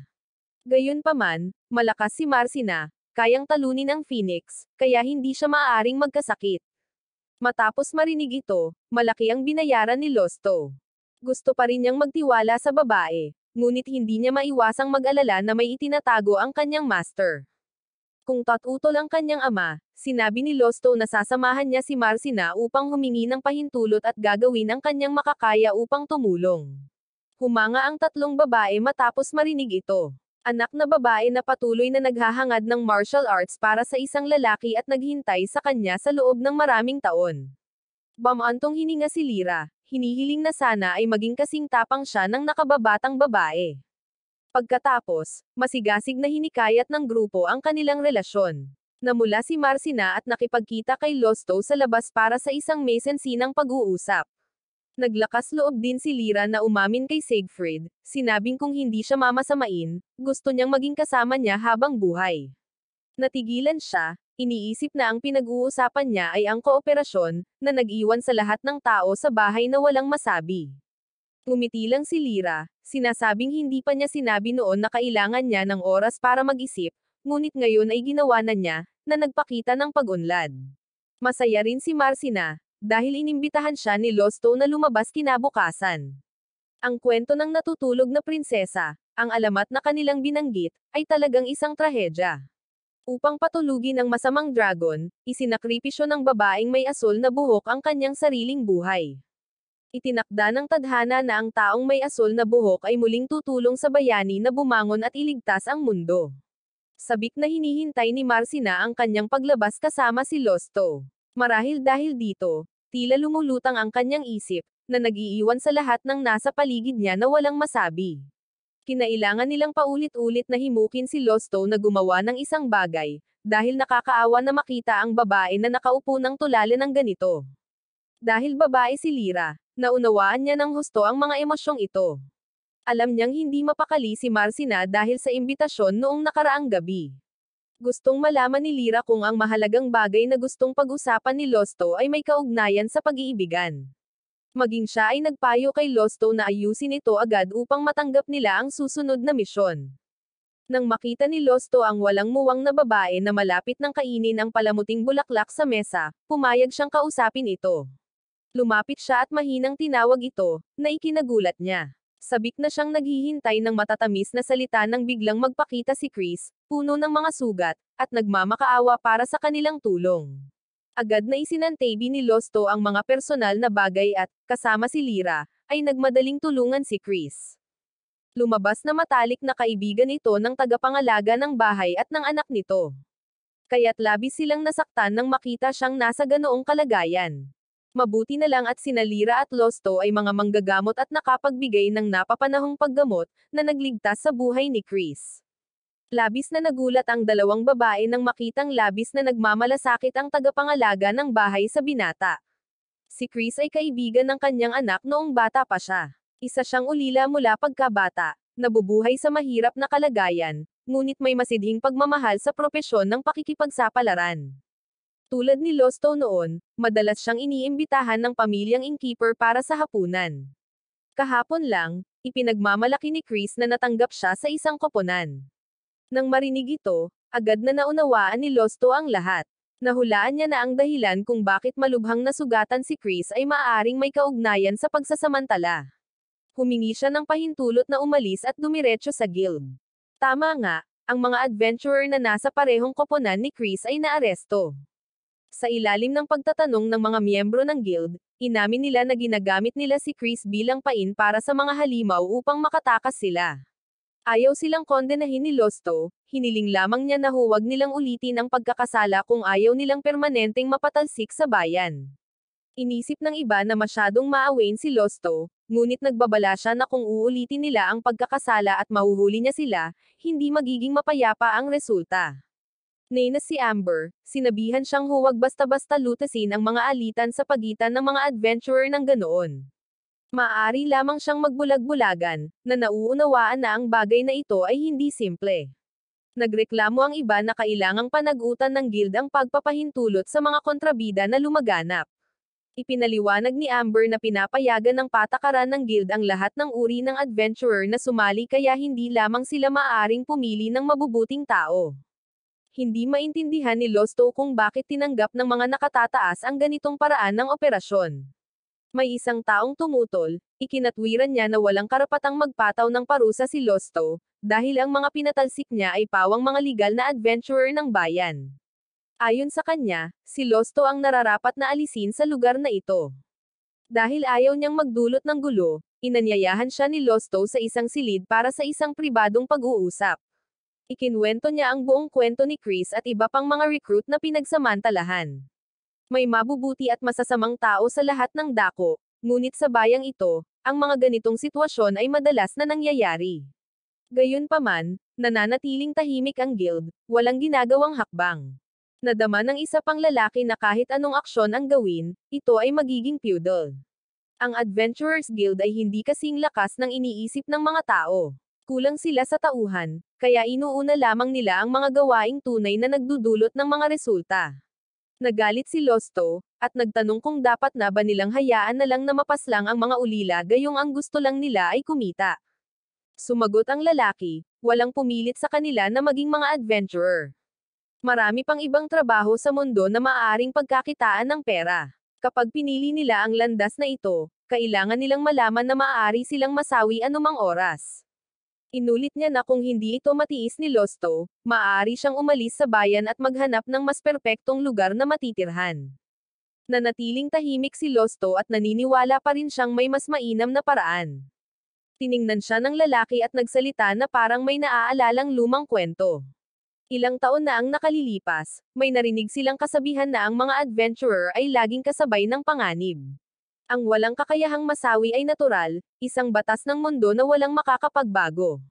Pagkatapos sabihin ito, tinanong niya si Losto kung naaalala ba siya nito, pagkatapos ay itinupi ang kanyang manggas upang ipakita ang isang mahabang peklat. Sa sandaling iyon, natigilan si Losto nang makilala ang taong nasa harap niya bilang si Norman, ang kanyang dating kasamahan sa koponan mula pa noong mga nakaraang taon. Bumalik ang mga alaala. Noon, pareho silang mga binata, nangangarap na maging mga adventurer. Sumali sila sa isang pangkat na may halos 10 katao, na inutusang gumawa ng mga gawaing mababa. Malakas si Losto at kayang magtiis, ngunit mas mahina si Norman at madalas na itinuturing na walang silbi. Gayunpaman, pareho silang nagtiyaga upang kumita ng kanilang mga sahod. Gusto sanang tumulong ni Losto, ngunit tumanggi si Norman. Isang gabi habang natutulog ang lahat, naramdaman ni Losto ang isang kawan ng mga goblin na papalapit. Mabilis niyang hiniling sa kanyang kaibigan na gisingin ang pangkat at maghanda para sa labanan. Ngunit nang makita ang napakaraming halimaw, lahat ay nataranta at naghanap ng mga daanan para makatakas. Tinawag ng pinuno ng pangkat ang 2 recruit at inihagis sila bilang pain. Natulala si Norman, hindi makapaniwalang tinatrato siya ng ganito. Pinapanatag ni Losto ang kanyang kaibigan, sinabing ginagamit na sila ng iba mula pa sa simula. Ang kanilang layunin sa pagtanggap ng mga bagong recruit ay hindi para sanayin sila, kundi para gamitin sila bilang mga sakripisyo kapag nasa panganib. Naranasan na ni Losto ang katulad nito noon, kaya alam na alam niya. Hinikayat niya si Norman na mabuhay upang mailantad nila ang mga tulisan na iyon. Maswerte silang dalawa na nakatakas sa kasawian dahil ang kawan ng mga goblin ay naakit sa mas malaking grupo. Sa kalikasan, ang mga goblin ay karaniwang umaatake kung saan mas maraming biktima. Naghintay ang dalawa hanggang sa pagsikat ng araw bago tumakas sa labyrinth. Nang marinig nila ang mga tunog ng labanan mula sa malayo, alam ni Norman na ang mga traidor ay hinuhuli ng mga goblin.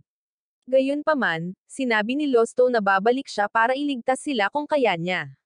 Hindi maintindihan ni Norman at tinanong kung bakit niya naisip ang ganoong bagay. Ayaw lang ni Losto na may masawi ng walang dahilan. Bagamat malupit ang mundong ito, mayroon pa ring paraan para mabuhay ang mahihina, dahil siya mismo ay nailigtas na noon. Pagkatapos, naghiwalay sila ng landas, bawat isa ay patungo sa iba't ibang direksyon. Ngayon, ikinuwento ni Norman na pagkatapos ng pangyayaring iyon, isang matandang lalaki ang tumulong sa kanya at tinanggap siya bilang isang disipulo. Ang taong iyon ang kasalukuyang pinuno ng sangay ng guild. Binanggit ni Norman ang lumang kwento ngayon, hindi para makipag-ugnayan muli sa nakaraan, kundi para maunawaan ni Losto at lisanin ang lugar na ito. Walang naintindihan si Losto at sinubukang tanungin kung ano talaga ang nangyayari. Ngunit hindi sumagot si Hansel, sinabihan lamang siyang ilayo si Marcina. Itinuring itong huling babala, at tinawagan ni Amber si Losto. Sinabi niya na kamakailan lamang ay maraming tao ang tumutol sa mga aksyon ng pinuno ng sangay at Hansel. Kakapromote lang ng matandang lalaki, na naging dahilan upang hindi masiyahin ang maraming veterano. Iminungkahi ni Amber na pansamantala silang makipagtulungan at hiniling kay Losto na tumulong sa pagharap sa mga halimaw sa paligid ng boulevard, dahil sa kalaunan ay mapapahamak ang mga sibilyan. Nagtatakang nagtanong si Marcina kung bakit hindi nakapost ang misyong ito na may gantimpala. Ipinaliwanag ni Amber na ito ay isang espesyal na direktiba mula kay Hansel. Tungkol naman sa mga bagay na may kaugnayan sa paghawak sa ibang mga adventurer, nangako siyang magbibigay ng impormasyon tungkol sa mga manggugulo para kay Losto na harapin mismo. Tungkol sa mga anomalya sa labyrinth, wala siyang maaaring ibunyag dahil ipinagbabawal ito, ngunit susubukan niyang paalalahanan ng mahinahon ang mga tao na maging maingat. Dagdag pa niya na maaari pa rin silang kumita ng pera sa pamamagitan ng pagbebenta ng mga magic stone na nakuha mula sa pagkatalo sa mga halimaw. Handa pa nga siyang gamitin ang sarili niyang pera upang taasan ang presyo bilang isang uri ng tulong. Ikinagulat ito ni Losto, dahil kakaiba para sa isang taong mahilig sa pera tulad ni Amber na tanggapin ang ganitong pagkalugi. Sumang-ayon din si Marcina, dahil ang pagpuksa ng mga halimaw sa labas ay tungkulin ng mga adventurer. Samantala, sina Siegfried at Lyra ay abala sa pagsasanay ng mga batang ulila, na nagtuturo sa kanila ng mga kasanayan sa kaligtasan para sa proteksyon ng sarili. Kalaunan ay sumali si Marcina sa pagtuturo ng martial arts sa mga maliliit. Nang tanungin kung napag-usapan na ba niya ang mahalagang bagay sa babae, biglang naalala ni Losto na nakalimutan na niya dahil abala siya sa napakaraming bagay. Ang eksena ay lumipat kay Hansel, na naghahatid ng isang sulat mula sa punong ministro patungo sa master. Hinihiling sa kanya ng sulat na bantayan si Marcina, na pinaniniwala ang sleeping princess. Tinanong ni Hansel kung bakit napakahalaga ng babaeng ito. Sumagot ang Panginoon na ang alamat ng itim na dragon ay hindi isang kwentong barbero kundi ang katotohanan, at sa lalong madaling panahon ay Magi gising ang nilalang na iyon, na magdadala ng pagkawasak sa sangkatauhan. Si Marcina, ang babae na may asul na buhok, ang napili upang supulan ang masamang dragon. Ang grupo ni Losto ay nasa labas na ngayon ng bayan at sinusubaybayan ang mga galaw ng mga halimaw. Unti-unti silang papalapit, tulad ng babala ni Amber. Agad na humiling si Lyra ng isang pagtambang upang pigilan ang pagsulong ng grupo ng mga goblin. Ayaw ni Losto na may makatakas, kaya pinili niyang mag-set up ng ambush. Ayaw niyang maapektuhan ang mga dumadaan. Kinailangan nilang tumakbo ng medyo malayo, pagkatapos ay lumapit mula sa direksyon ng hangin upang hindi sila maamoy ng mga halimaw. Maya-maya, dumaan ang grupo sa lugar kung saan minsang inatake si Marcina. Nagkataon na naganap din ang labanang ito sa mismong lugar na iyon. Maaari nang lumaban si Marcina ng mag-isa, hindi na kailangan ng proteksyon ni Losto. Gamit ang kanyang pinalakas na suntok, nagpalipad siya ng mga halimaw sa himpapawid. Noon, ang batang babae ay tanging umiiyak habang isinasapanganib ng pangunahing tauhan ang kanyang buhay upang ipaglaban ang kanilang kaligtasan. Ngayon, maaari na silang lumaban ng magkatabi, tulad ng ipinangako ilang taon na ang nakalilipas. Dahil medyo mahina ang mga halimaw na ito, mabilis na inangkin ng grupo ang tagumpay. Isang malakas na lindol ang yumanig sa buong lugar, na nagdulot ng takot sa mga tao sa bayan. Walang katulad na nangyari sa loob ng maraming taon. Opisyal nang nagsimula ang nakakatakot na pangyayari. Pagbalik sa inn, mabilis na hinanap ni Losto ang may-ari. Mabuti na lang at walang malubhang na sugatan, ngunit pagkatapos noon, dumating ang mga kasamahan sa koponan dala ang agarang balita, hiniling kay Losto na sumama sa kanila. Noong una, inakala nilang pupunta sila sa guild, ngunit sa halip ay dinala sila sa labas ng bayan. Para makasiguro, tinawag din ng pangunahing tauhan ang buong koponan para sumunod. Doon nila natuklasan ang hindi mabilang na mga halimaw na nagtitipon. Ang mas nakakatakot, ang mga goblin na ito ay mas matalino kaysa dati, at kabilang sa kanila ay mga higanteng kumikilos bilang mga commander. Napagtanto ng kabilang grupo na aatakehin nila ang bayan, kaya sinasadya nilang harangin sila rito. Gayunpaman, dahil napakarami, kinailangan pa rin nilang tumawag ng mga reinforcement. Hindi pa naiuulat ang bagay na ito sa guild, kaya walang gantimpala, ngunit ang tanging layunin nila ay protektahan ang bayan. Bagamat marami ang mga halimaw, karamihan ay mahihina, at tanging ang malalaki lamang ang tunay na makapangyarihan. Sumugod si Losto upang direktang harapin ang pinuno, na pinutol ang isa sa mga braso nito. Nakakagulat, ang halimaw ay nakakaintindi ng wika ng tao at nagsalita, na nagpamangha sa lahat. Wala pang nakarinig ng mga halimaw na nakakapagsalita. Gayunpaman, itinuring ni Losto ang mga goblin bilang mga halimaw, at ang mga halimaw ay dapat lipulin, walang ipinapakitang awa. Pagkatapos ng mga salitang iyon, nabawi ng pangkat ang kanilang sigla at nagpatuloy sa pakikipaglaban. Ang buong kawan ng mga goblin ay nalipol, ngunit bago maglaho, nag-iwan ang pinuno ng babala tungkol sa isang bagay na mas nakakatakot na darating at ang sangkatauhan ay masasawi. Naghulog ito ng isang higanteng mahiwagang bato ng isang mutated species. Nagpakita ang mga halimaw sa buong bayan, at patuloy na dumarami ang kanilang bilang. Napilitan silang umatras upang bumalik sa guild para sa suporta. Pagbalik nila, nagulat sila nang makita ang Adventurers Guild na ginagamit ang lahat ng kanilang tauhan. Lumabas na ang mga nakatataas ay nagpatupad lamang ng isang patakaran upang dagdagan ang mga gantimpala para sa pagpuksa ng mga halimaw na nakatakas mula sa labyrinth ng maraming beses. Maging si Amber ay hindi maintindihan ang pinaplano ni Hansel, dahil ang patakarang ito ay napakapangkaraniwan. Naglaan pa siya ng bahagi ng gantimpala na babayaran ng maaga upang mapalakas ang moral. Marami ang nag-aalala na baka samantalahin ng masasamang adventurer ang pagkakataong ito upang tumakas, ngunit wala itong pakialam kay Hansel hanggat may sapat na tao upang protektahan ang bayan.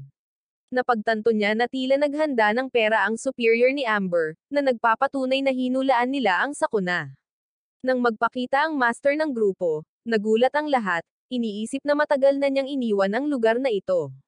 Lumabas na kalkulado rin niya na mangyayari ang krisis na ito. Hinayaan ni Rima na hulaan ni Losto ang sanhi. Batay sa mga nakaraang aralin at sa pagpapakita ng maraming higanteng halimaw, napagpasyahan ni Losto na ito ay isang kaguluhan sa labyrinth. Ang penomenong ito ay naitala mahigit 100 taon na ang nakalilipas. Nangyayari ang isang kaguluhan sa labyrinth kapag labis na naipon ang mahika, na nagiging sanhi ng pagdagsa ng mga halimaw. Kung may mga nayon or bayan sa malapit, sila ang nagiging unang target ng pag-atake. Upang maiwasan ito, dapat puksain ng mga adventurer ang mga bagong silang na halimaw upang makuha ang labis na mahiwagang kapangyarihan. Ang mga adventurer ang puwersang nagpapawalang bisa na nagpapanatili ng balanse ng enerhiya sa labyrinth. Isinalaysay ni Rima na ang aklatan sa kabisera ng hari ay napanatili pa rin ang maraming talaan ng mga kaguluhan sa halimaw. Ang kanyang lolo ay nakaligtas sa sakuna 100 taon na ang nakalilipas at sinabi sa kanya ang lahat ng detalyado. Ang bayang ito ay nagtipon ng maraming adventurer na pumupuksa ng hindi mabilang na mga halimaw araw-araw. Kung gayon, bakit mayroon pa ring sapat na mahiwagang kapangyarihan upang magdulot ng kaguluhan? Hindi rin alam ni Rima ang tunay na dahilan. Tinanong niya si Losto kung ano ang plano nitong gawin. Nagpasya siyang magtayo ng mga depensibong harang sa paligid ng bayan. Bukas palad na nag-ambag ang mga residente sa paligid ng bahay tuluyan ng lahat ng kanilang mga ari-arian upang magtayo ng mga pader ng harang. Ang mga kaguluhan sa labyrinth ay karaniwang tumatagal ng ilang araw, kaya ito ay isang matalinong pagpili.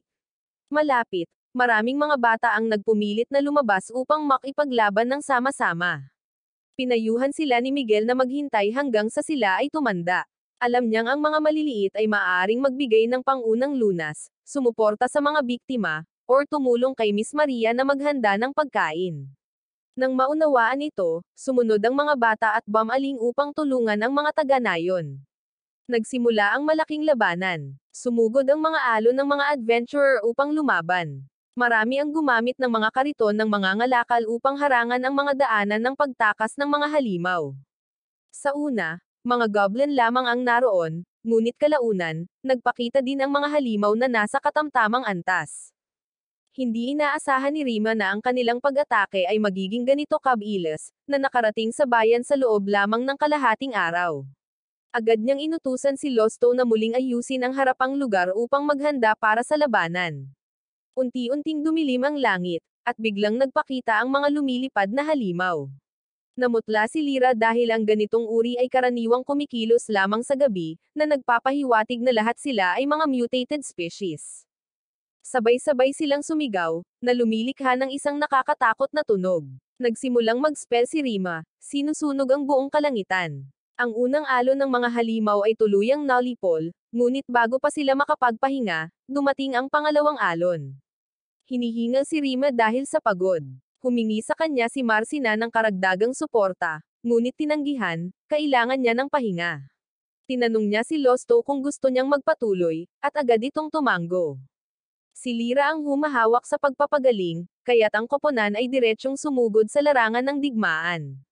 Sa panahon ng laban, muntik ng madulas si Siegfried, ngunit sa kabutihang palad ay nailigtas ng maalamat na swordsman na si Ronald.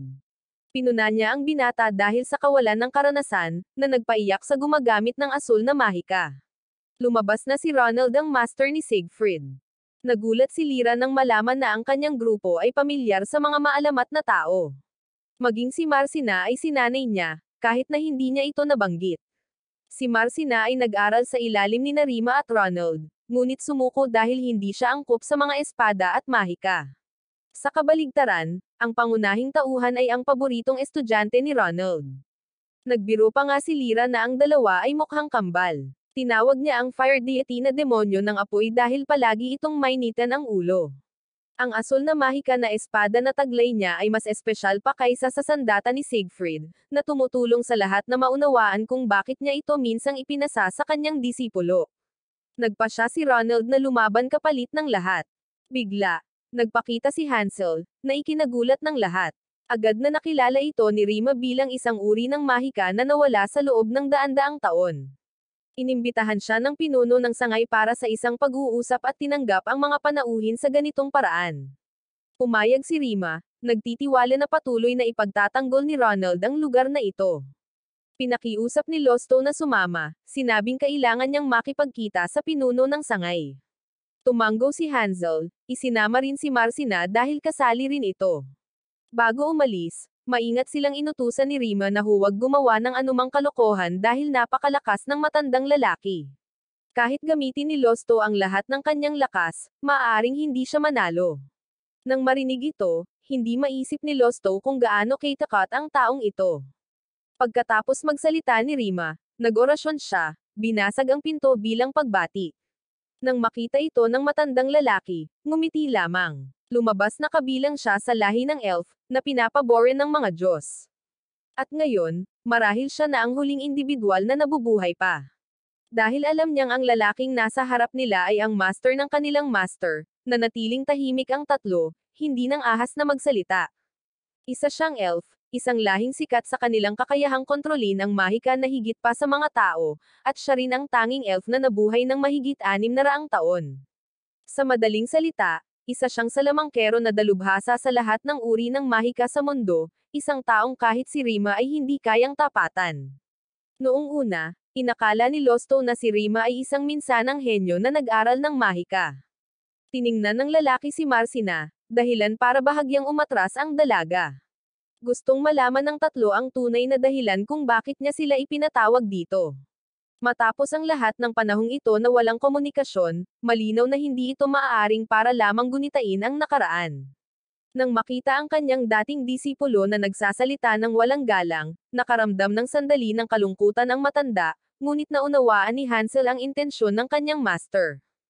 Ipinaalala sa kanila ng matanda na si Hansel ay orihinal na walang talento sa mahika, tulad ng pangunahing tauhan na mahusay sa pakikipaglaban sa espada.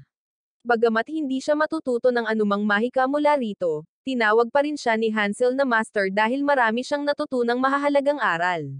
Pinuri ito ng matanda bilang tamang saloobin ng isang estudyante. Direktang nagtanong si Rima tungkol sa pangunahing issue.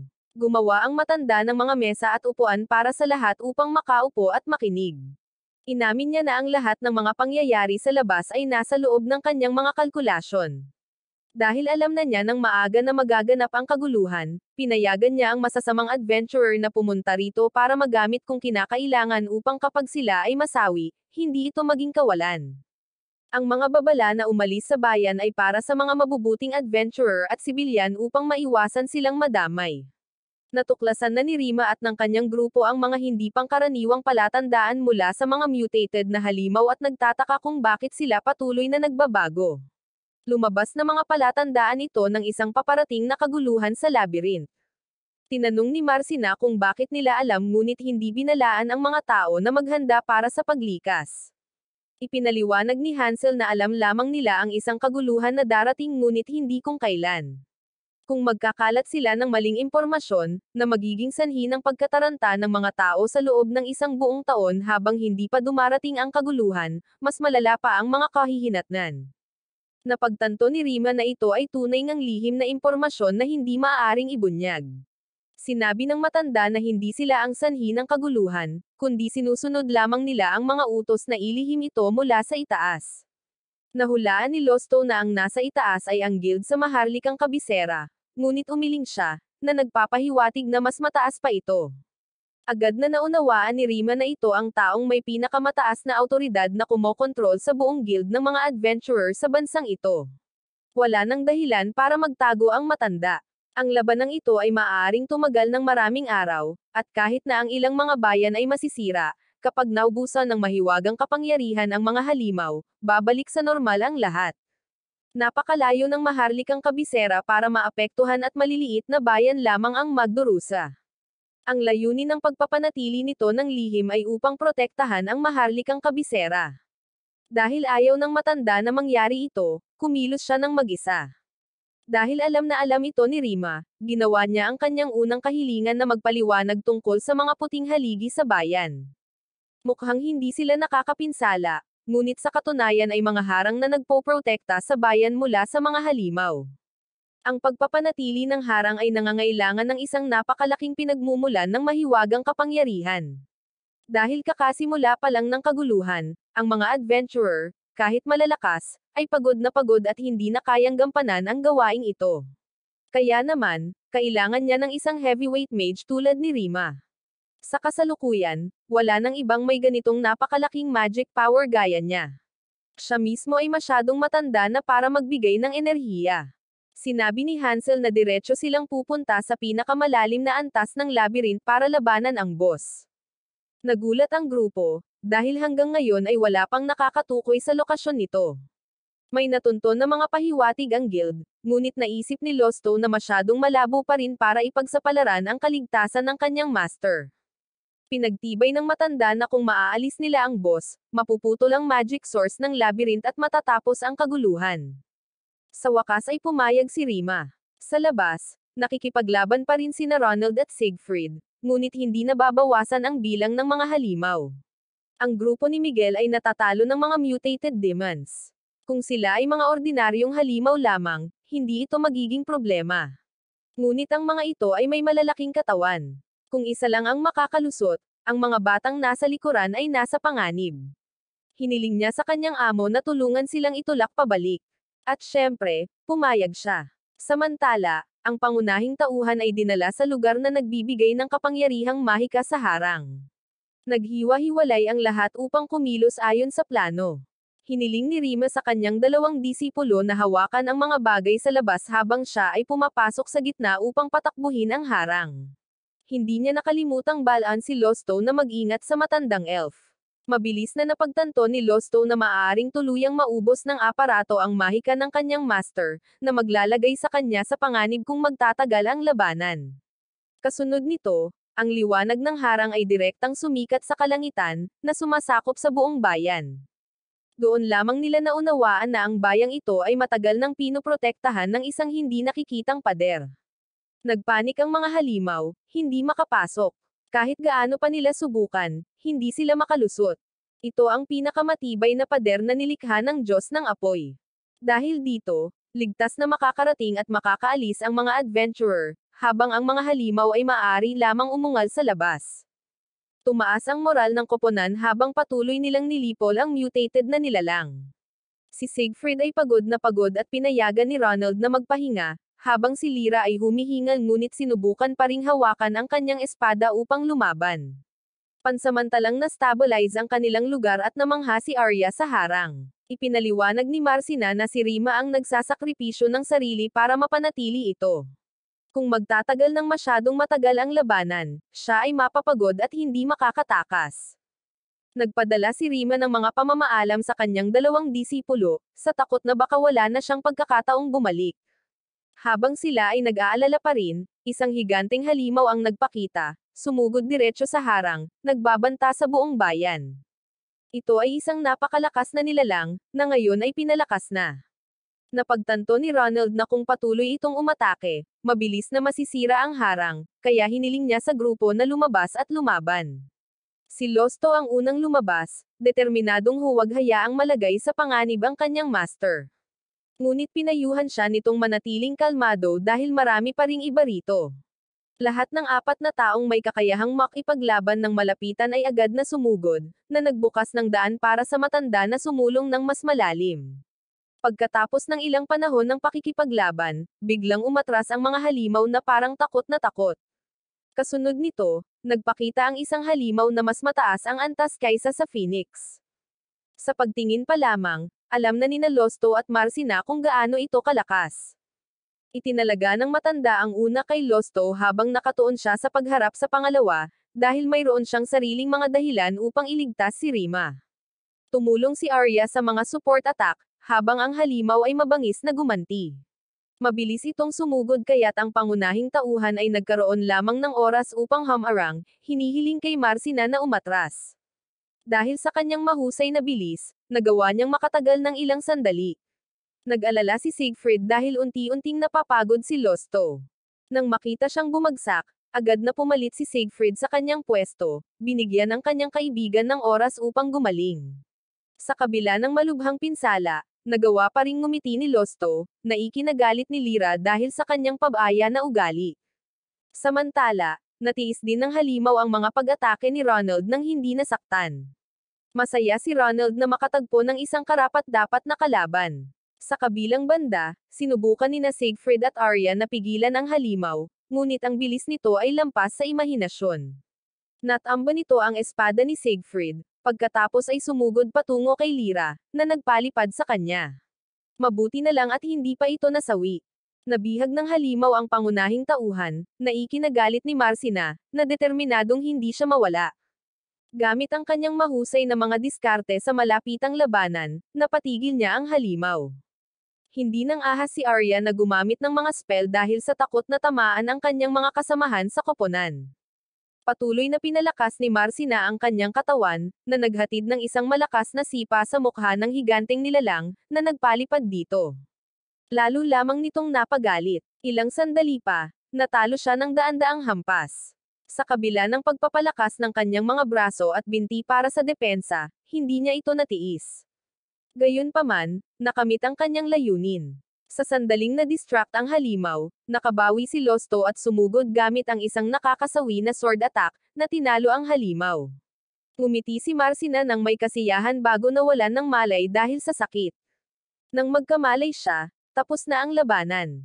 Natalo rin ng matanda ang Griffin at kung tutuperin ng pinuno ng guild ang kanyang salita at puksain ang Labyrinth Boss, magiging ligtas ang Flame Deity. Pansamantalang bumalik ang grupo sa bahay tuluyan upang magpahinga pagkatapos ng nakakatakot na labanan. Gayunpaman, hindi nagtagal ang kanilang kagalakan. Biglang nagpakita si Hansel, banihag si Marcina, at dinala siya sa pamamagitan ng isang teleportation gate sa harap mismo ng lahat. Sa wakas ay nagawa ng mga adventurer na puksain ang mga natitirang halimaw sa loob ng bayan. Ngayon, ang tanging maaasahan na lang nila ay ang pader na iyon. Kung mananatili ito hanggang sa matapos ang kaguluhan, magiging maayos ang lahat. Kung hindi, walang sino man ang nang-ahas na hulaan kung ano ang susunod na mangyayari. Nang makita ang mga pagod na adventurer, nagdala ang mga bata ng mga lunchbox para pakainin sila. Pansamantalang naging kalmado ang sitwasyon, kaya time na hiniling ng mga bata na magpahinga at mabawi ang kanilang lakas. Samantala, ang grupo ni Losto ay nasa bahay tuluyan at pinag-uusapan kung paano ililigtas si Marcina. Ipinaliwanag ng master na ang kwentong ito ay may kaugnayan sa alamat ng natutulog na prinsesa, at si Marcina ang taong nabanggit sa kwentong barbero na iyon. Matapos marinig ito, inisip pa rin ni Arya na isa lamang itong alamat. Ngunit ang totoo ay bawat 200 taon, magpapakita ang Sleeping Princess kasama ang masamang dragon. Nagulat siya nang marinig ito dahil ayon sa alamat, kailangang isakripisyo ni Marcina ang kanyang sarili para kainin ng dragon, na siyang magliligtas sa sangkatauhan.